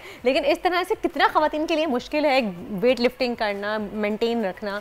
देखिए वेट लिफ्टिंग के बहुत सारे बेनिफिट हैं। आपको मैं ये नहीं कहती कि आप जाते ही जिम में बहुत ज़्यादा हैवी वेट उठा लें, ग्रेजुअली आप अपनी वेट इंक्रीज़ करते रहें। वेट लिफ्टिंग के बहुत सारे बेनिफिट हैं, इससे आपकी बोन डेंसिटी में बहुत ज़्यादा, और हार्मोनल इश्यूज जो होते हैं वुमेंस को उसमें फ़ायदा, और हमारा बॉडी में फ़ैट लॉस बहुत अच्छे से होता है वेट लिफ्टिंग से।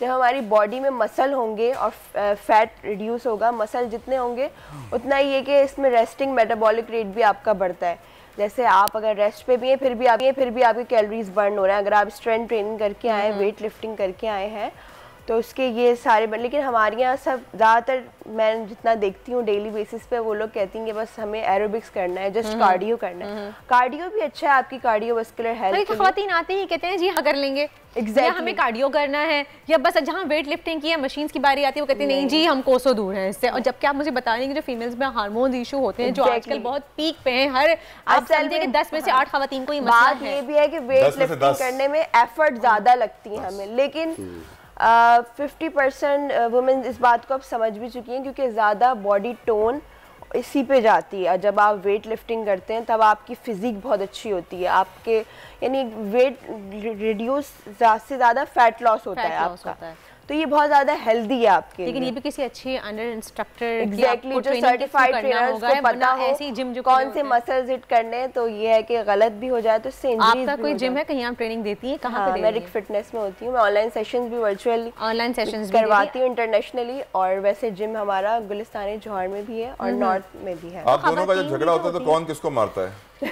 तो डेफिनेटली इसमें क्या सवाल मुझे लगता है कि जो है ना वो बड़ा वाला जो बिल्डर है ना वो पिट जाता होगा। ऑफ कोर्स इसमें कोई पूछने वाली बात ही नहीं है। ऑफ कोर्स बड़ी खुशी हो रही है कि बीवी शौहर को मार रही है। ये तो ये है आजकल की औरतें। जिस मियां को खुश रहना है अपने घर में, happy wife is a happy life, I agree. लेकिन यहाँ पे दोनों बॉडी बिल्डर हैं, तो जब फड्डा हो रहा है तो मार कौन किसको रहा है, मैं ये जानना चाहता हूँ। आप ये बोले नहीं कि वो भी बीवी है इनके लिए। मैं थोड़ा सा नहीं भाई घर पे ये थोड़े हैं गुस्से वाले। हम डाइट पे होते हैं तो आई नो टेस्टोस्टेरोन लेवल्स होते हैं, वाटर लेवल गिराना होता है, डाइट करनी होती है, बंदा चिड़चिड़ा होता है। मैं बच्चों को ही बोलती हूं आप लोग चुप हो जाएं। डाइट नहीं है। कितने बच्चे हैं माशाल्लाह? वही बॉडी बिल्डर है। बेटा बेटी मेरे बच्चे योगा वगैरह में हैं, वैसी एक्टिविटीज में 7 साल की है। माशाल्लाह माशाल्लाह। अच्छा, आप दोनों को देख के लग नहीं रहा था कि आपके बच्चे भी होंगे? अच्छा हाँ, आप लोगों को देख के वाकई लगा मैंने जब भी तो फिटनेस आप देखे ना, उनको अभी से आपने लगा दिया है? बस वो भी हाँ, वो माशाल्लाह एक्टिव है, मतलब उनकी एक्टिविटीज ऐसी हैं, वो भी कंपटीशन में अभी से लेते हैं, स्कूल में अपने स्पोर्ट्स में सबसे आगे हैं माशाल्लाह। नो डाउट जब दोनों पेरेंट्स ऐसे हैं, आपके माँ बाप ऐसे हैं, तो बच्चे तो फिर डेफिनेटली आगे ही होंगे। रुमैया, मुझे खवातीन के बारे में बताएं कि खवातीन अक्सर इन चीज़ों से बहुत पीछे होती हैं, बहुत कासिर होती हैं कि वो फिटनेस का ख्याल नहीं रखती हैं, अपना लेजी हो जाती हैं, लेथार्जिक रहने लग जाती हैं। वो जमाने गए, आजकल खवातीन बहुत आगे चली गई हैं। आप देखिए इंस्टाग्राम पे कितनी आपको ट्रेनर्स मिलेंगे। वो ट्रेनर्स तो am I right or wrong, रुमैया? लेकिन सारे सही ट्रेनर्स नहीं होते रुमैया। आजकल देखिए ऐसा भी हो रहा है कि लोग 1-1, 2-2 महीने में बस वो ट्रेनिंग्स करने जाते हैं, YouTube की 4 वीडियोस देखते हैं, इंस्पायर हो जाते हैं YouTube पे, और फिर वो ट्रेनर्स बन जाते हैं ना। और फिर एग्जैक्टली फिर इसी का जो नुकसान होता है वो हमारी खवातीन उठाती हैं, जो ट्रेनिंग में जाती हैं, फिर कहती हैं हमारा ये मसल पुल हो गया, या मसल रैप्चर हो गया, या बैक का इशू हो गया, डिस्क हिल गई। तो इसलिए पूछना चाह रही हूं इसके लिए आपको एक प्रॉपर अपनी पढ़ना पड़ता है, इसके लिए हर चीज़ की एक साइंस है, यू नो। हम लोग बस ऐसे नहीं है कि यूट्यूब से सीख के हमने कुछ भी किया और हमने अप्लाई कर दिया। तो आप कोई कोर्सेज वगैरह लॉन्च करती हैं फीमेल की फिटनेस के लिए आपके जिम में? हमारे जिम में होते हैं रिक फिटनेस में, और रमीज जो है वो ये मैं तो इंटरनेशनल लेवल 3 पाकिस्तान में लॉन्च किया है, पहली दफ़ा जो है यूएई से मैं लेकर आया हूँ, जो कि सर्टिफाइड है यूएई रैप्स, आईसी रैप्स और यूरोप रैप्स से। मतलब वो सर्टिफिकेशन ऐसी है कि जो दुबई में 7 लाख और यूरोप में 9 लाख रुपए की होती है, हम यहाँ 2.5 लाख की लेकर आए। और उस सर्टिफिकेशन से फ़ायदा ये है कि पूरे वर्ल्ड वाइड आपकी जॉब हो सकती है। और बहुत डिटेल में पढ़ाते हैं, उसमें 6 महीने आपको पढ़ाएंगे, आपके एग्जाम्स होंगे, जब तक आप क्लियर नहीं करेंगे आपको पास नहीं करेंगे। ऑनलाइन उनके टेस्ट होते हैं, तो और बाकायदा पढ़ाने के लिए टीचर्स आते हैं न्यूजीलैंड और स्कॉटलैंड से। नथन और फियोना है, वो टीच करते हैं, बाकायदा 10 से 12 दिन की वर्कशॉप्स लेते हैं। क्या बात। उसके बाद जाके आपको सर्टिफिकेशन मिलती है। यहाँ तो सर्टिफिकेशन ऐसी हो गई है, यहाँ तो वर्कशॉप में बिजनेस हो गया है। यहाँ तो हर गली के नुक्कड़ पे आपको 2 जिम्स तो मिल ही जाएंगे। मैं आपको बताऊं, बिजनेस हो गया, हर जिम के अंदर वर्कशॉप बिजनेस खुल गया है। Exactly. हुआ ये कि हर जिम ने अपनी अपनी सर्टिफिकेशन लॉन्च कर दी। आया कि उस जिम ओनर को पता ही नहीं है कि फिटनेस क्या है, फिटनेस होती उसने जिम खोल लिया है, उसके ट्रेनर्स इतने सर्टिफाइड नहीं है, कोई उनकी हिस्ट्री नहीं है। उन्होंने क्या किया, उन्होंने अपनी अपनी सर्टिफिकेशन बना ली और लोग पागल बन रहे हैं। एक वर्कशॉप अटेंड कर रहे हैं 2-2, 3-3 हज़ार रुपए की, यार 2,000 की ज़्यादा भी यार 3,000 की तो है, यार 5,000 की तो है। मुझे देखा था मैंने कि इंस्टाग्राम पे, मैं उनका नाम नहीं ले सकती, वो फिटनेस ट्रेनर, लेकिन उनको देख के लगता नहीं कि वो फिटनेस ट्रेनर, जिस तरह की वो बातें बताते हैं, एटलीस्ट इतना कॉमन सेंस हमें है, और वो 10,000 चार्ज कर रहे हैं। इंस्टाग्राम पे आप किस किस को देख रही हैं वर्दा आजकल?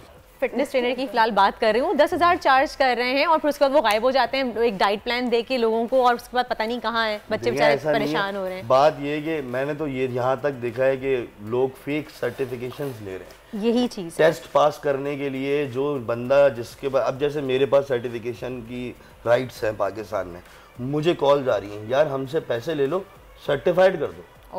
तो मैंने कहा भाई मैं इस चीज में तो मैं तैयार नहीं हूँ, मैं आपको इस चीज आगे जाके फिर हम लोग कहीं नहीं। और कितना नुकसान है कि अगर आप किसी गलत ट्रेनर के पास चले जाएं ट्रेनिंग के लिए। देखिए सबसे पहले तो आपको इंजरी होगी, और इसके अंदर इंजरी ऐसी चीज है, एक दफा आपको अगर कोई बड़ी सीवियर इंजरी हो गई तो वो लाइफ टाइम रहेगी। ठीक है। दूसरी चीज ये कि फिर आपकी जो मोटिवेशन है वो जिंदगी भर के लिए खत्म हो जाएगी, आप कुछ कर ही नहीं सकते। थर्ड टाइम आप ये देखें, इंसान जिम जाता है 15 से 20 दिन उसके ऊपर इतने भारी होते हैं क्योंकि वो उस रूटीन में अपने आप को ढाल रहा होता है। आपको कोई भी नया काम करने के लिए 20 डेज चाहिए नए रूटीन में आने के लिए। जब आप नए रूटीन में आते हैं तो जब आप ट्रेनिंग करने गए 20 डेज आपने डाइट की, ट्रेनिंग की और आपको रिजल्ट ना मिला ना, बस वहीं आपकी मोटिवेशन। वर्दा को कितने दिनों में रिजल्ट मिल जाएगा?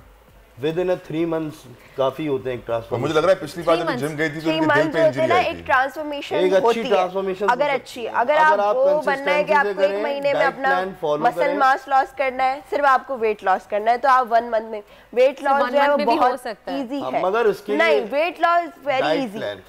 अगर आपको प्रॉपर एक मैं बताती हूँ ना, जैसे फैट लॉस भी करना है, वेट लॉस बॉडी शेप में है, हम लोग का ये गोल होता है कि हमें जस्ट वेट लॉस करना है, 1 महीने में 12 kg हो जाए।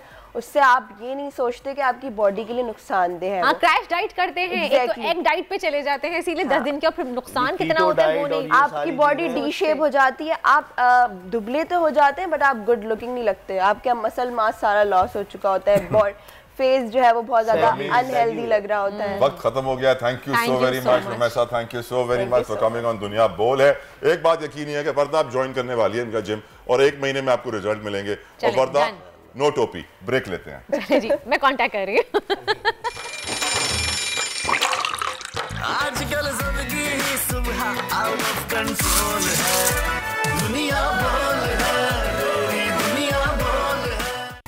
Welcome back after the break. आप देख रहे हैं दुनिया बोल है, और मेरे बराबर में आप देख सकते हैं बैठे हुए the very famous and handsome doctor Khurram Musheer, जो कि बहुत अच्छे डर्मेटोलॉजिस्ट हैं, और हमें बताते हैं छोटी छोटी रेमेडीज़ बताते हैं, हमें हमारे स्किन के हवाले से बताते हैं कि आप कैसे, अगर बाहर झड़ रहे हैं तो आप क्या कर रहे हैं, अगर आपको स्किन की प्रॉब्लम है, एक्नी की प्रॉब्लम है तो आप क्या कीजिए। लेकिन फिलहाल देखा जा रहा है कि लोग मल्टीविटामिन्स का बेजा इस्तेमाल कर रहे हैं, और मल्टीविटामिन्स का बेजा इस्तेमाल कितना नुकसानदेह है हमारे लिए, हमारी बॉडी के लिए, ये आज जानेंगे डॉक्टर खुर्रम मुशीर से। और उसके अलावा शादियों का सीज़न चल रहा है तो लड़कियाँ बहुत जज्बाती हो जाती हैं। जज्बात में क्या करती हैं कि उनको एक दिन में इंस्टेंट रिजल्ट चाहिए। इस चक्कर में अक्सर खवातीन देखा जा रहा है कि अपने चेहरे जला लेती हैं, पैचेस पड़ जाते हैं, राउंड राउंड लाल निशान पड़ जाते हैं।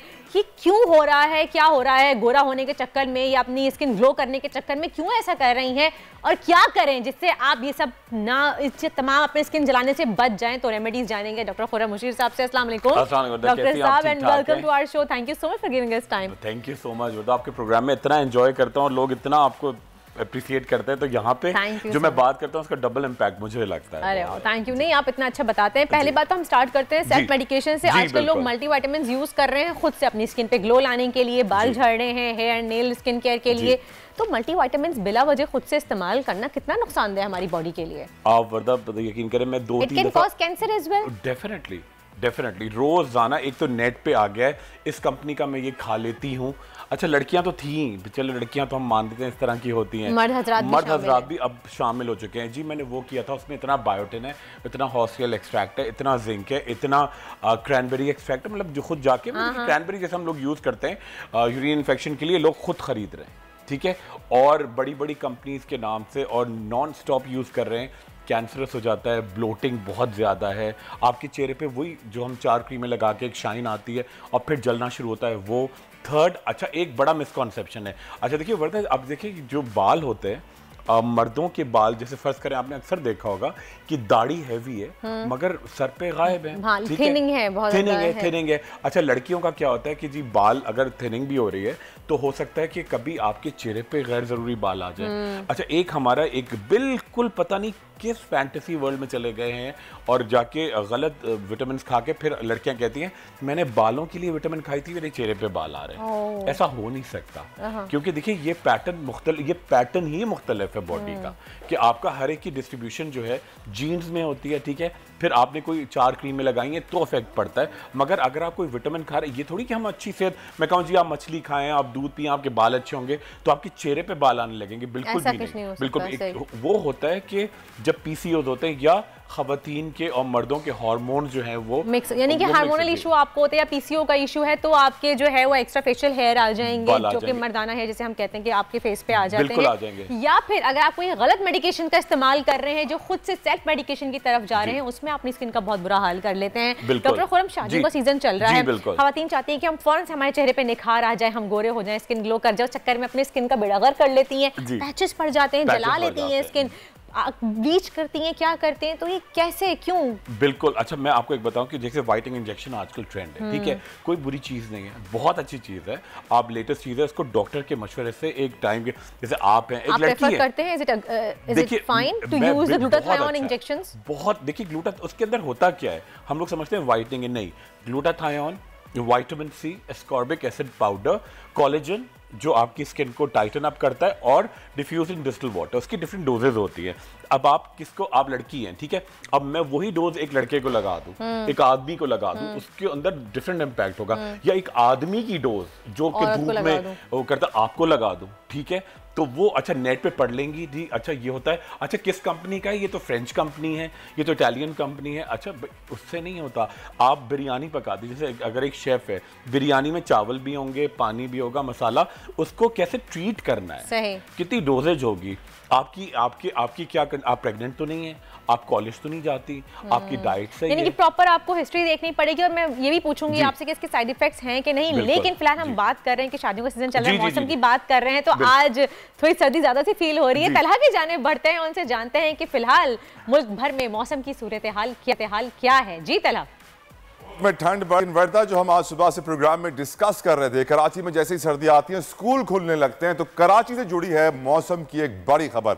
वो खबर ये है कि कराची में बड़ी ठंड पड़ने वाली है। इशारे मिल चुके हैं कि 9-10 टेम्परेचर रात को हो सकता है। कराची के लिए 9-10 इज अ ह्यूज अमाउंट, क्योंकि इतनी ठंड हो जाती है तो फिर सुबह स्कूल के लिए उठना, ऑफिस के लिए जाना बड़ा मुश्किल हो जाएगा लोगों के लिए। लेकिन आप गर्म कपड़ों का इस्तेमाल कीजिएगा, स्पेशली अगर आप कराची में रहते हैं, क्योंकि हमें इतनी ठंड की आदत नहीं है। मुल्क के बाकी हिस्सों में तो बहुत ठंड है। इंटरनेशनल कुछ बात करें तो दिल्ली में हम देख रहे हैं इस वक्त 10 है, कंदहार में आप देख रहे हैं इस वक्त 3 है, लाहौर में आप देख रहे हैं 7 जा रहा है मिनिमम। लाहौर में बड़ी ठंड पड़ रही है, लेकिन धुंध ने लाहौर को बड़ा परेशान कर दिया है। वहां पर सफर करना, चाहे अर्ली मॉर्निंग हो, रात में मोटरवेज बंद किए जा रहे हैं। महकमा मौसमियात तो कह रहे हैं कि शुमाली बलूचिस्तान से सर्दी की लहर अंदरून सिंध और साहिली इलाकों तक फैलने का इम्कान है। हम जानते हैं कोयटा की ठंडी हवाएं कराची को ठिठुरने पर मजबूर कर देती हैं। दर्जा हरारत की बात की जाए तो कराची में कम से कम 9-10 के करीब रहेगा, लाहौर में 2 डिग्री सेंटीग्रेड, इस्लामाबाद में भी 2 डिग्री सेंटीग्रेड, कोयटा में -4 डिग्री सेंटीग्रेड टेम्परेचर रहेगा। कोयटा में इस वक्त आपको बताएं कि कोयला हो महंगा हो चुका है, लकड़ी हो महंगी हो चुकी है, गैस नायाब है, लोग बड़ी मुश्किलात का शिकार हैं। उम्मीद करते हैं कि हुक्मरान कुछ ऐसी पॉलिसीज बनाएंगे कि इन ठंडे ठारे इलाकों को भी ज्यादा से ज्यादा गर्म रहने के लिए गैस प्रोवाइड की जा सके, क्योंकि वहां पर पानी की लाइनें जम जाती हैं और लोगों के नलकों में पानी भी नहीं आता। पेशावर में आज कम से कम दर्जा हरारत 3 डिग्री सेंटीग्रेड रहने का इम्कान है। ये थी मौसम की सूरत हाल। वापस चलते हैं वर्दा के पास, जिन्हें हम पहले बोलते थे शेफ वर्दा, लेकिन अब उन्होंने स्किन के ऊपर इतने सारे प्रोग्राम्स कर लिए हैं कि अब वो डॉक्टर डर्मेटोलॉजिस्ट बन चुकी हैं। चलते हैं डॉक्टर वर्दा के पास। तलहा आपने मुझे डॉक्टर बना दिया, डर्मेटोलॉजिस्ट बना दिया, और क्या बनाना रह गया है। मैं स्किन पे ज़रूर शो करती हूँ क्योंकि ये ज़रूरत है हमारी। मैं चाहती हूँ कि हमारे व्यूअर्स जाने, हमारी ख़वातीन और मर्द हज़रात को पता चले कि क्या चीज़ सही से स्किन पे इस्तेमाल करनी है या नहीं। हर चीज़ उठा के मुँह पे मल लेने का नाम जो है वो खूबसूरती नहीं होता है। इसलिए हमारे पास हमारे डर्मेटोलॉजिस्ट हैं, डॉक्टर खुर्रम मुशीर, जो हमें बता रहे थे वाइटनिंग इंजेक्शन के बारे में। मैं आपसे पूछना चाह रही थी कि साइड इफेक्ट्स हैं इसके कुछ?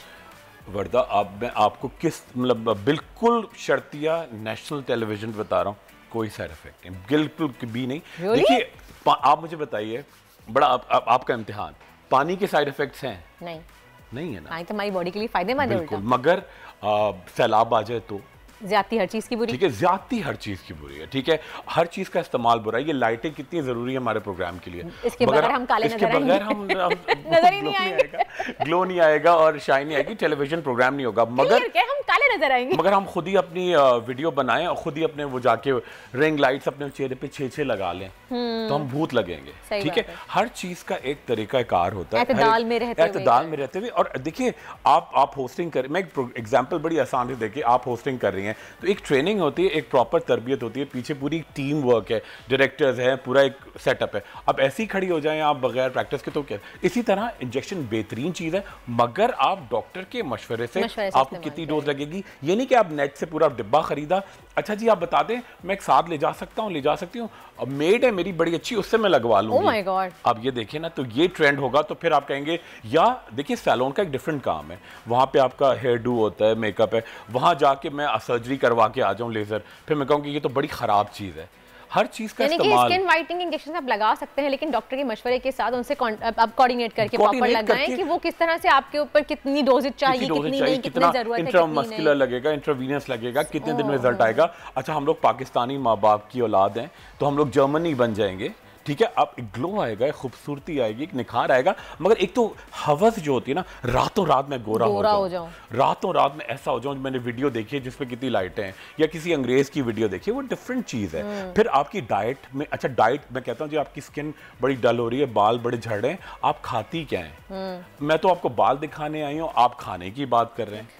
अरे भाई आप जो खाएंगी वही आपके बाल, आपकी खाल, वही आपका ग्लो आएगा, ठीक है। और सेकंड चीज़ बड़ी इंपॉर्टेंट है, जो हम खाते हैं एक ऐसी चीज होती है कि जो आपकी शरियानें ब्लॉक्ड होती है, क्योंकि हम मूवमेंट नहीं करते, ठीक है, एक्सरसाइज नहीं करते, एक्टिविटीज नहीं है, वॉक नहीं करते, वहीं खाया वहीं रखा वहीं सो गए, ठीक है। अच्छा फाइबर का हमारा कोई कॉन्सेप्ट नहीं है, रात को 2:30 बजे फोन मिडनाइट चल रही होती हैं, आपको रात में भूख लग रही होती है करके जी वो ले लिया आपने, अच्छा उसमें कोई फाइबर नहीं होता। अब वो आप खा के जब सुबह उठते हैं तो आपके चेहरा बड़ा ब्लोटेड होता है, स्वेलिंग होती है। और जो वाइट शक्कर बहुत ज़्यादा इस्तेमाल होती है और नमक, वाइट सॉल्ट, उससे आपकी एजिंग बहुत तेज़ होती है, बहुत आप यंग एज में बुढ़ापा आ जाता है, ठीक है। यानी कि सबसे पहले तो व्हाइट शुगर इस्तेमाल करना बंद कर दें। मैं भी अपने शोज में 3 दफा चीख के कहती हूँ कि white sugar is like a heroine, आप इसको ना इस्तेमाल करें, खुदा का वास्ता बच्चों को भी ना दें। डॉक्टर साहब मैं पूछना चाहूंगी कि खवातीन आजकल शादियों में जाने के लिए अपने ऊपर इंस्टेंट टोटके वगैरह कर रही होती हैं, सैलून्स में जाती हैं, जल्दी रिजल्ट के चक्कर में अपनी स्किन बर्न कर लेती हैं, उनके राउंड पैचेस हो जाते हैं, लाल लाल निशान पड़ जाते हैं, वो किसकी वजह से पड़ते हैं, क्या गलत वो कर रही होती है? ऐसा कहती हैं कि जी हमने तो ये रेमेडी इस्तेमाल की थी, और उसको सही करने के लिए क्या किया जाए? ब्राइड का किस्सा बताओ, मैंने सोशल मीडिया पे देखा था, वो सैलून गई थी, उन्होंने कहा कि जी उनको अपने हेयर जो फेशियल हेयर हैं वो रिमूव करवाने हैं, और उन्होंने जब करवाए तो उनकी स्किन सेंसिटिव थी, उनके स्किन पे पैचेस पड़ गए, एंड वो ब्राइड थी, तो सोचे उनका क्या शुरू होगा। देखिए अच्छा एक पहली चीज ये कि लेजर, अगर आप गूगल करें लेजर इनेशन स्किन तो 90% आएगा कि हमारे लिए नहीं है, वाइट रेसेस के लिए, ठीक है। अब नो मैटर आप कितने गोरे हैं, आप कितने सांवले हैं, आप कितने डार्क हैं, उसको लेजर नहीं इफेक्ट होता। फिर सेकंड चीज़ क्या है कि जी आपने जब ब्लीच कराती हैं, लड़कियां थोड़े बाल हैं आप ब्लीच करा लें, कोई हर्ज नहीं, वो ब्लीच बार बार कराती हैं, शायद मैं गोरी हो जाऊंगी, ठीक है। अच्छा और मैं लिटरली नाम ले लेता हूँ, कोई बुराई नहीं है, क्लॉबीवेट एक क्रीम आती है, ठीक है, बेटनोवेट एक क्रीम आती है, नेरेसॉन एक क्रीम आती है, बहुत जबरदस्त चीज़ है, ठीक है, मगर आपको डॉक्टर बताएंगे तो आप लगाएंगे, ठीक है। लेकिन बेटनोवेट में तो कहते हैं कि स्टेरॉइड्स हैं, वो आपकी स्किन को थिन कर देते हैं, बहुत ज्यादा आपकी वेन्स नजर आने लगती हैं, that's not safe to use. जी बिल्कुल सही कह रही हैं। देखिए बेटनोवेट का जहां इस्तेमाल है, जितने दिन के लिए इस्तेमाल है, बेहतरीन चीज है, या किसी के साथ मिला के, देखिए लाल मिर्चें कितनी अच्छी चीज है, मगर अब आप एक चमचा, मैं कहूँगा आप लाल मिर्चें सुबह शाम खाएं, अगर आप उसी देग में एक चमचा लाल मिर्च डालेंगे, लिप्स प्लम करने के लिए लाल मिर्च लगा लें, ओह माय गॉड, एक सोशल मीडिया पे वायरल हुआ था। जी बिल्कुल। और वो क्या करते हैं लड़कियां, जो है नेल लिकिंग करेंगे, नेल बाइट करेंगे कि मेरे होंठ मोटे हो जाएंगे। ये भी एक नई टेक्निक आई है। अच्छा, इसी तरह क्या होता है कि देखिए अब वेटनोवेट बहुत अच्छी चीज़ है, मगर अगर आप उसको उठा के हर वक्त चेहरे पे लगाएंगी तो आपके चेहरे पे बाल आना शुरू हो जाएंगे, थिनिंग हो जाएगी, आपकी यंग एज में स्किन लटक जाएगी। सही। और सबसे इंपॉर्टेंट बात, जो हमारी स्किन लटकती है, लोग कहते हैं जी स्किन खराब हो गई, नहीं लटकती नहीं, जो कहते हैं स्किन सैग हो गई, सैग हो गई, वो हमारी हड्डियां कमजोर होने लगती हैं, क्योंकि हम लोग धूप तो बिल्कुल लगाते नहीं है। 2 मिनट भी धूप लगेगी तो हम लोग काले हो जाएंगे, रंग काला हो जाएगा। मेरे पास मदर्स आती है, 8 साल का बच्चा, देखिए इसको खेलने से मना कर दें, ये दोपहर में खेलता है तो इसका रंग सांवला हो रहा है, उसकी तो ग्रोइंग एज है, विटामिन डी आ रहा है, उसके चेहरे का निखार आ रहा है, उसकी आईसाइट बन रही है। लोग क्या करते हैं कि जी इसको धूप में मत जाने दें, ठीक है, उसको घर में बिठाएं, आप उसकी हड्डियां भुरभुरी होना शुरू होंगी। 25, 28, 30 में लड़कियां स्पेशली और लड़के यूजुअली मतलब बिल्कुल ऑस्टियोपोरोसिस हो जाएगा। आपकी जो पिलर्स हैं, आपकी हड्डियां, इससे आपकी स्किन बैठी हुई है, ये हड्डियां यूं हो जाएंगी, झुक जाएंगी, तो आपकी स्किन लटक जाएगी। और ख़ास तौर पे सबसे ज़्यादा साइन क्या होता है लड़कियों का, यहाँ से आपकी पूरी ये आपकी जॉ लाइन जो होती है, आपकी ये चीज़ सैग होती है सबसे पहले। इसकी टाइटनिंग के लिए क्या किया जाए? देखिए बड़ी इंपॉर्टेंट चीज़, एक तो फेसिसाइज होती है, ठीक है, एक तो आप च्युइंगम खाएं, ठीक है। सेकंड चीज़, थोड़ा वॉक किया करें। और मैं क्रीम्स होती हैं बड़ी ज़बरदस्ती कोलेजन की, वो मैं इंशाल्लाह एक अगले प्रोग्राम में लेकर आऊंगा, दिखाऊंगा डेमोन्स्ट्रेट करके। और एक फेस एक्सरसाइज बड़ी सिंपल सी, फेस एक्सरसाइज बताते हैं, फिर हम उनसे हमारे साथ जॉइन करेंगे। ठीक, बिल्कुल सही। ये कॉलर बोन है आपकी, ठीक है, आपने यूं बनाया और अपना लोअर जॉ ये लेकर आएंगे, सही, इतना जबरदस्त आपको प्रेशर मिलेगा, आपको टाइटनिंग फील होगी और आपकी बिल्कुल नेचुरल। मगर ये कि सिर्फ एक चीज़ नहीं होती, एक कोऑर्डिनेशन होता है, आपकी डाइट, आपकी नींद, आपकी क्रीम्स, आपका विटामिन और ये एक्सरसाइज, ये पूरा एक कॉम्बो बनाएंगे तो ही रिजल्ट सामने आएगा, वरना फिर नहीं। खैर, बोल प्रोडक्शन की जाने बढ़ते हैं। उनसा शानिया हमें ज्वाइन कर लिया है, बहुत फेमस टैरो कार्ड रीडर है। अस्सलाम वालेकुम उनसा, गुड मॉर्निंग। वालेकुम सलाम, गुड मॉर्निंग। और Warda, happy new year. Happy new year to you too. मैं बिल्कुल ठीक हूं उनसा, आप कैसी हैं? मैं बिल्कुल ठीक ठाक, बिल्कुल अल्हम्दुलिल्लाह। उनसा सबसे पहले कार्ड निकालिए आप कराची की सियासत के लिए। सियासत में थोड़ी सी सर्दी लग गई है, उनको थोड़ा ठंडक हो गई है वहाँ पे, लेकिन कराची की सियासत में जो है वो गर्मा गर्मी चल रही है फिलहाल। क्या लग रहा है आपको कि मुत्तहदा दोबारा से मुत्तहद होने जा रही है? देखिए, कार्ड्स आज की एनर्जी के जो मैं कार्ड्स निकाले हैं वो देख लीजिए, बड़े अजीब से कार्ड्स हैं। 3 ऑफ सोर्ड्स का कार्ड है, यहाँ पर 8 ऑफ कप्स का कार्ड है, यहाँ पर 2 ऑफ कप्स का कार्ड है, फिर एक और कार्ड जो आपने बात की कि मुत्तहदा की, तो हैंगमैन का कार्ड है।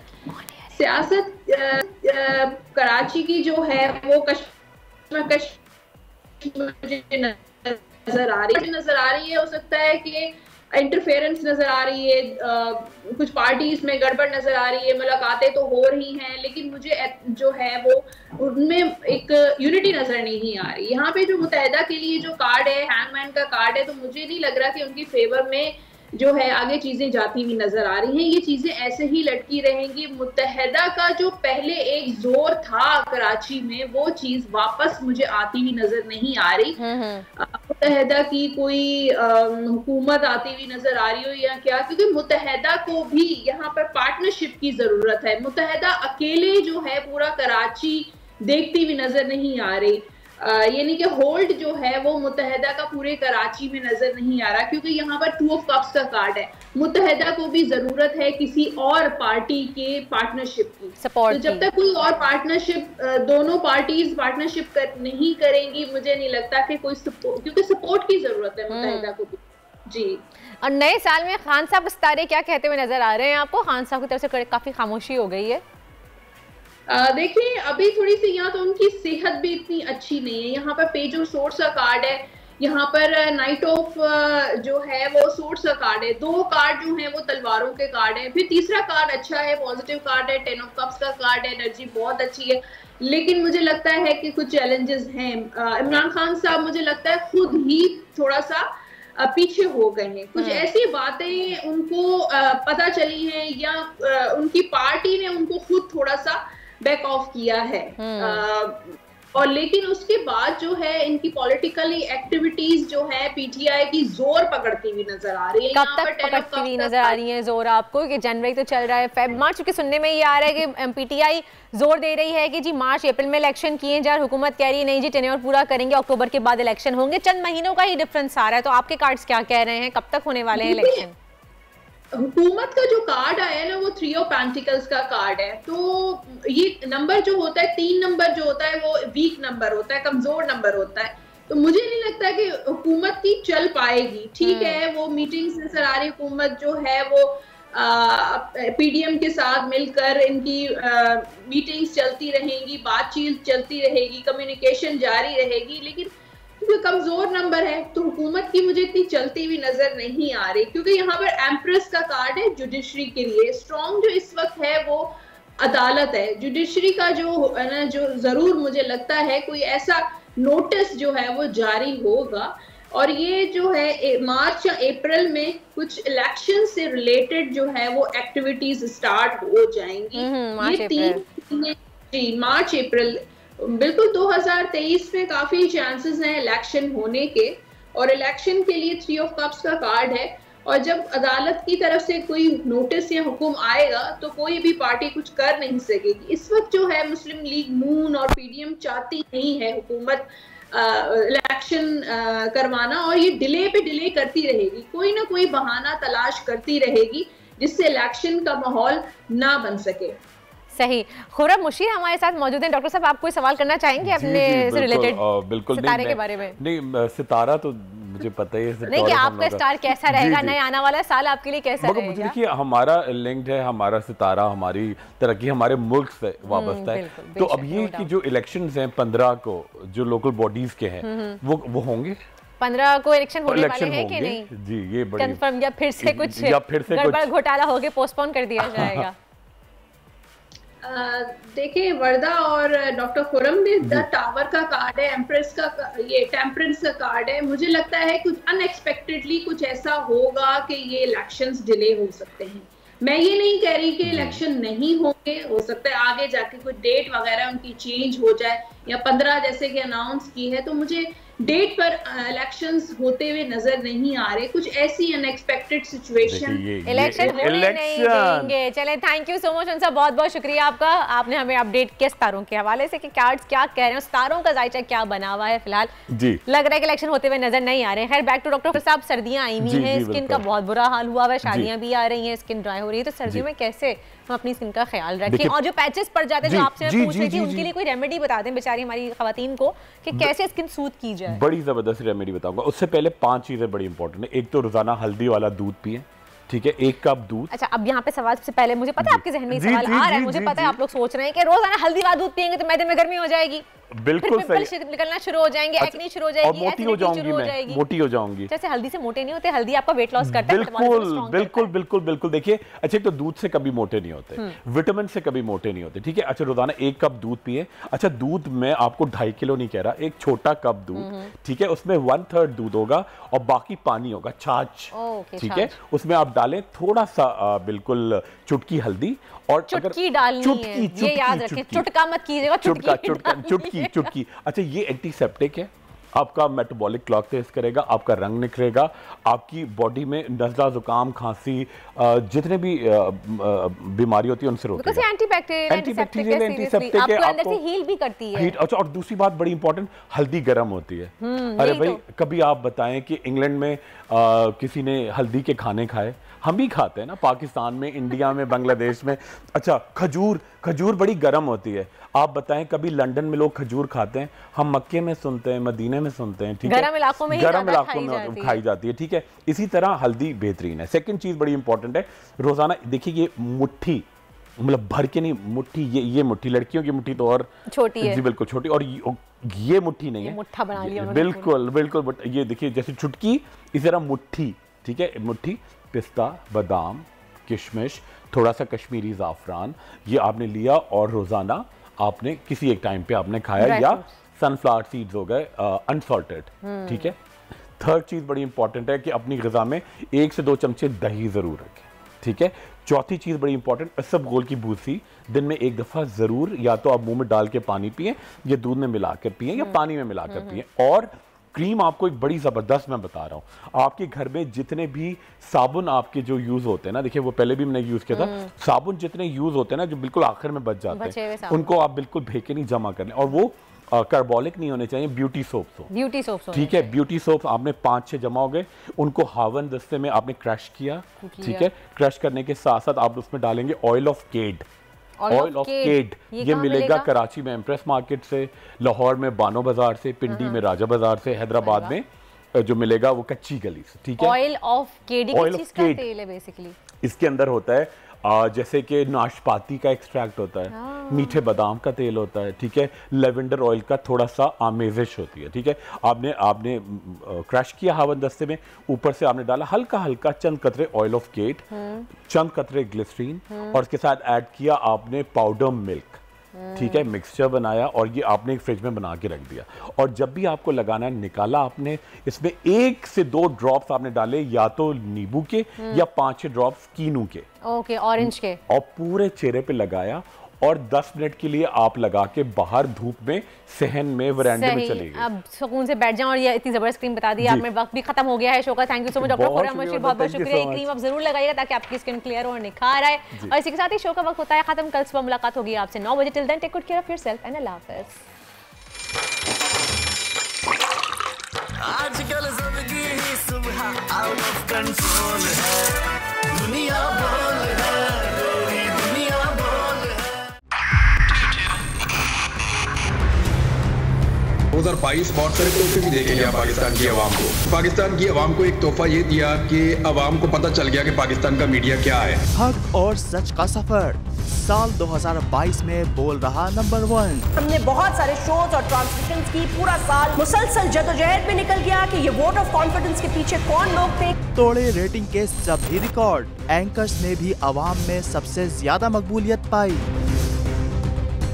और सोशल मीडिया पर भी बोल रहा सब पर भारी।